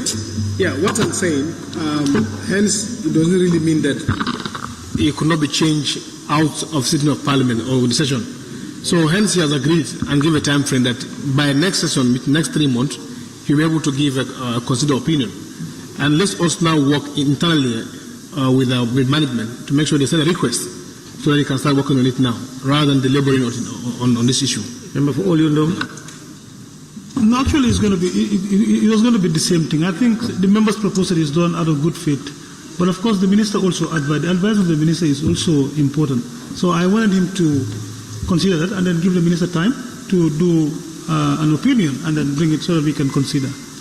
Latikunda Kiang West, then we'll go to the member. Yeah, thank you very much. For me, I pay attention to all details and explanation, but we are setting a very bad precedent. We are doing a National Assembly process. We have reached to a point, AG tell us, hold on, and you complete the process at my pleasure. Of course, this is what is happening. This is what is happening. No. Chair. No. Please, we can give a legal opinion, can come even tomorrow.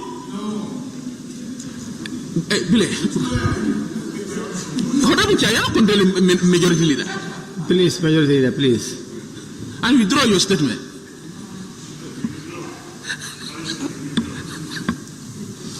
No, I think what the Attorney General, maybe the member for Latikunda was not here at the beginning of the whole conversation. He did not understand. What the Attorney General is saying, we need a considered opinion of the Attorney General. Considered opinion? Our process is suspended. True or false? No. Please, the Minority Leader is asking you a question. Which process? Latikunda, which process? No, please, use your mic.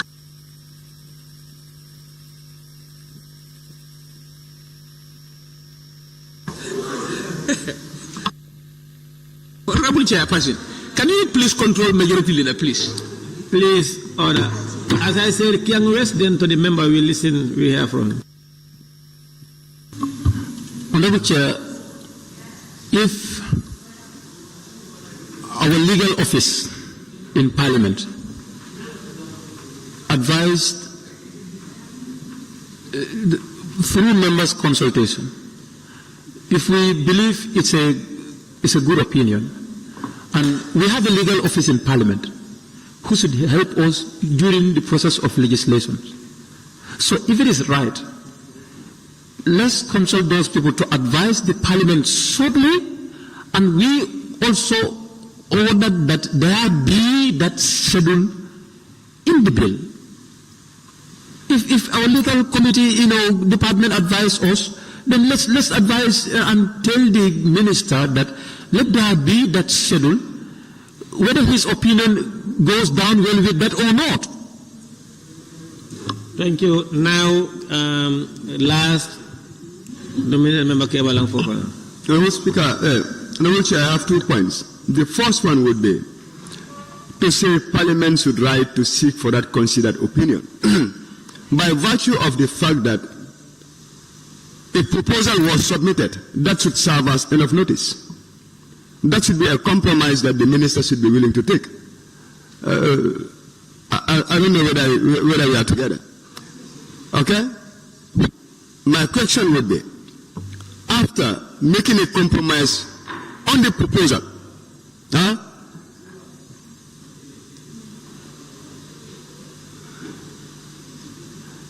should Parliament still write for the considered opinion of the Attorney General? That is one.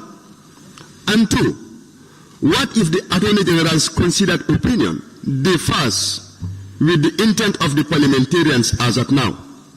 Will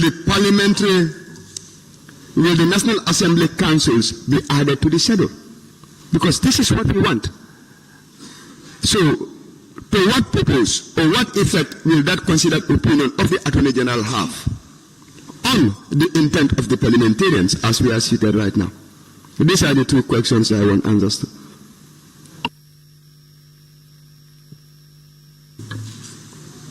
Attorney General. You see, the reason why I'm saying let's not rush this.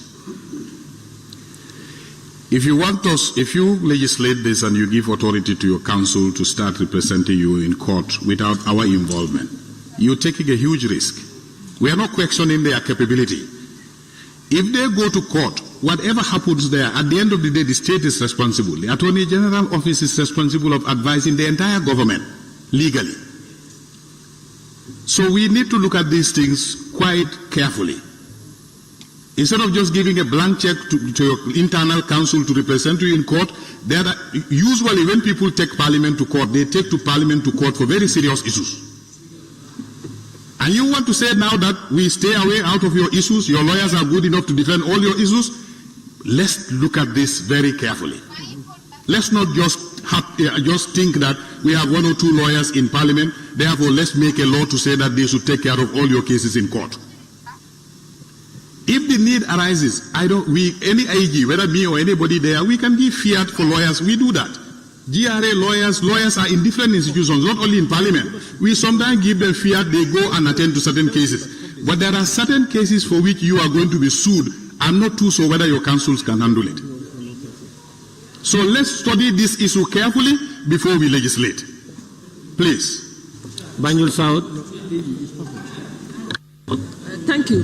Mr. Chair, I think the Attorney General had made it quite worse because I think the Attorney General had made the matter quite more serious because he had just stated that the Attorney General represents the entire government. And according to our Constitution, the Parliament is not... Hey, can you hold the quorum, please, and listen when I'm speaking? The Attorney General, I think Parliament should make emphasis that this thing is added now because it is made more serious. What happened, Mr. Chair, is that if they sue the Parliament cannot entirely depend on the office of the Attorney General. What if there is conflict of interest? Then who represents who? Who depends on who? The reason we are autonomous now is because we should stand alone. And when he said that they represent the entire government, we are not part of the government according to our Constitution as well. So I think that needs to be factored. I am not sure what you meant by, please, order, please, order here. Order, please, order. Member for Banjul South, you made your submission, people are listening. Please listen. Clerk, Diba, please, Diba, can you come closer to Alifa and leave? Just be seated. Just be seated. Diba, just be seated. I want to make something.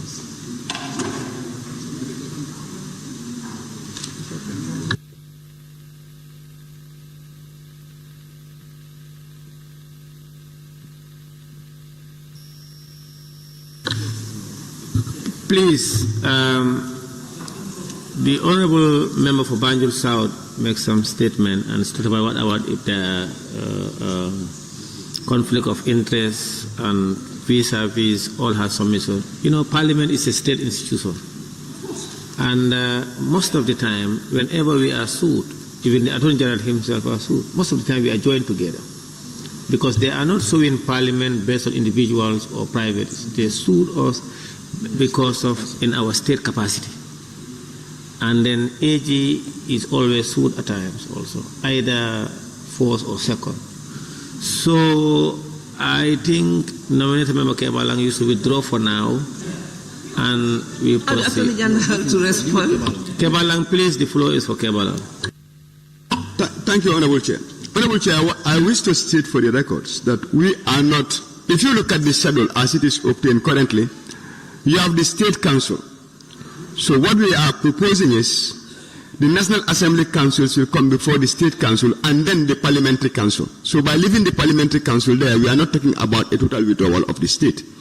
But what I want to say here is, after listening to the AG, we will go and then give him the time so that we can have his guided, considered opinion. Okay, and this, we believe, will be in the spirit of giving the National Assembly Councils the opportunity as well to be representing the Assembly in court. Not to say that the Parliamentary Council should go off. No, if you look at the proposal, it is saying let it come before the State Councils and after the Parliamentary Council, which means we are not saying the state to go off. Based on that, Honourable Speaker, I will withdraw the proposal. Thank you very much. Thank you. Next, Khalifa.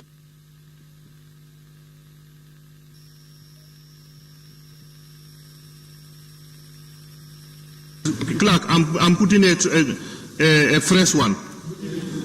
Yes. Please, please. No, the issue is, sorry, you know the issue is? No. Thank you.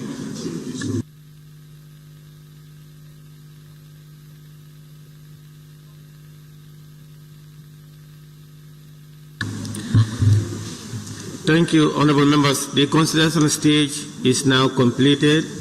The ABC appointed the third reading of the Legal Practitioners Amendment Bill 2023 on Wednesday, 24 July 2024.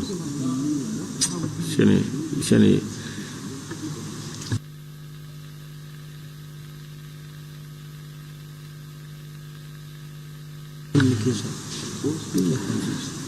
Appointed day is Wednesday, 24 July 2024. Before this date, the Honorable Attorney General and Minister of Justice and the Office of the Clerk, in accordance with Standing Order 7220, should print again the amended version of the bill for circulation to members before the third reading. The Assembly now resumes.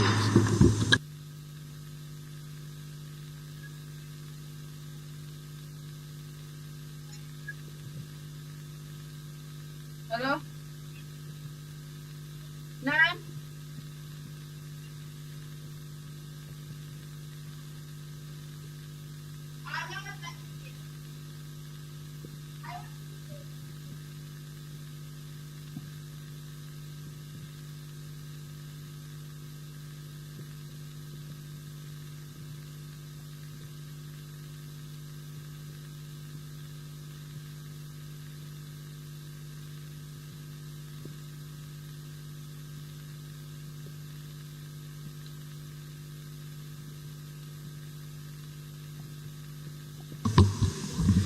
The Assembly now resumes. Honorable members, as communicated earlier at the consideration stage, the third reading of the Legal Practitioners Amendment Bill 2024 is now scheduled for Wednesday, 24th July 2024, for the Honorable Attorney General and Minister for Justice to move for its third reading. However, before this date, the Office of the Honorable Attorney General and Minister for Justice is hereby urged to comply with Standing Order 7220 to ensure that the amended version of the bill is printed and circulated to members in advance. Thank you. Clerk, we may proceed.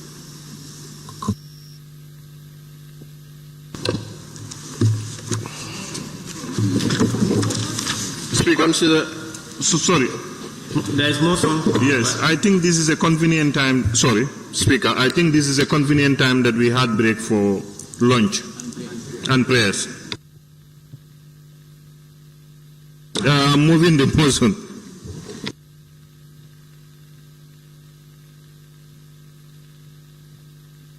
Honorable members, it is now 2:41 p.m. Of course, the member is right. It's a convenient time for board prayer and lunch break for an hour. We will suspend the assembly for an hour and resume by 3:41. The assembly is suspended.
Okay, stop now. Basira muye juli.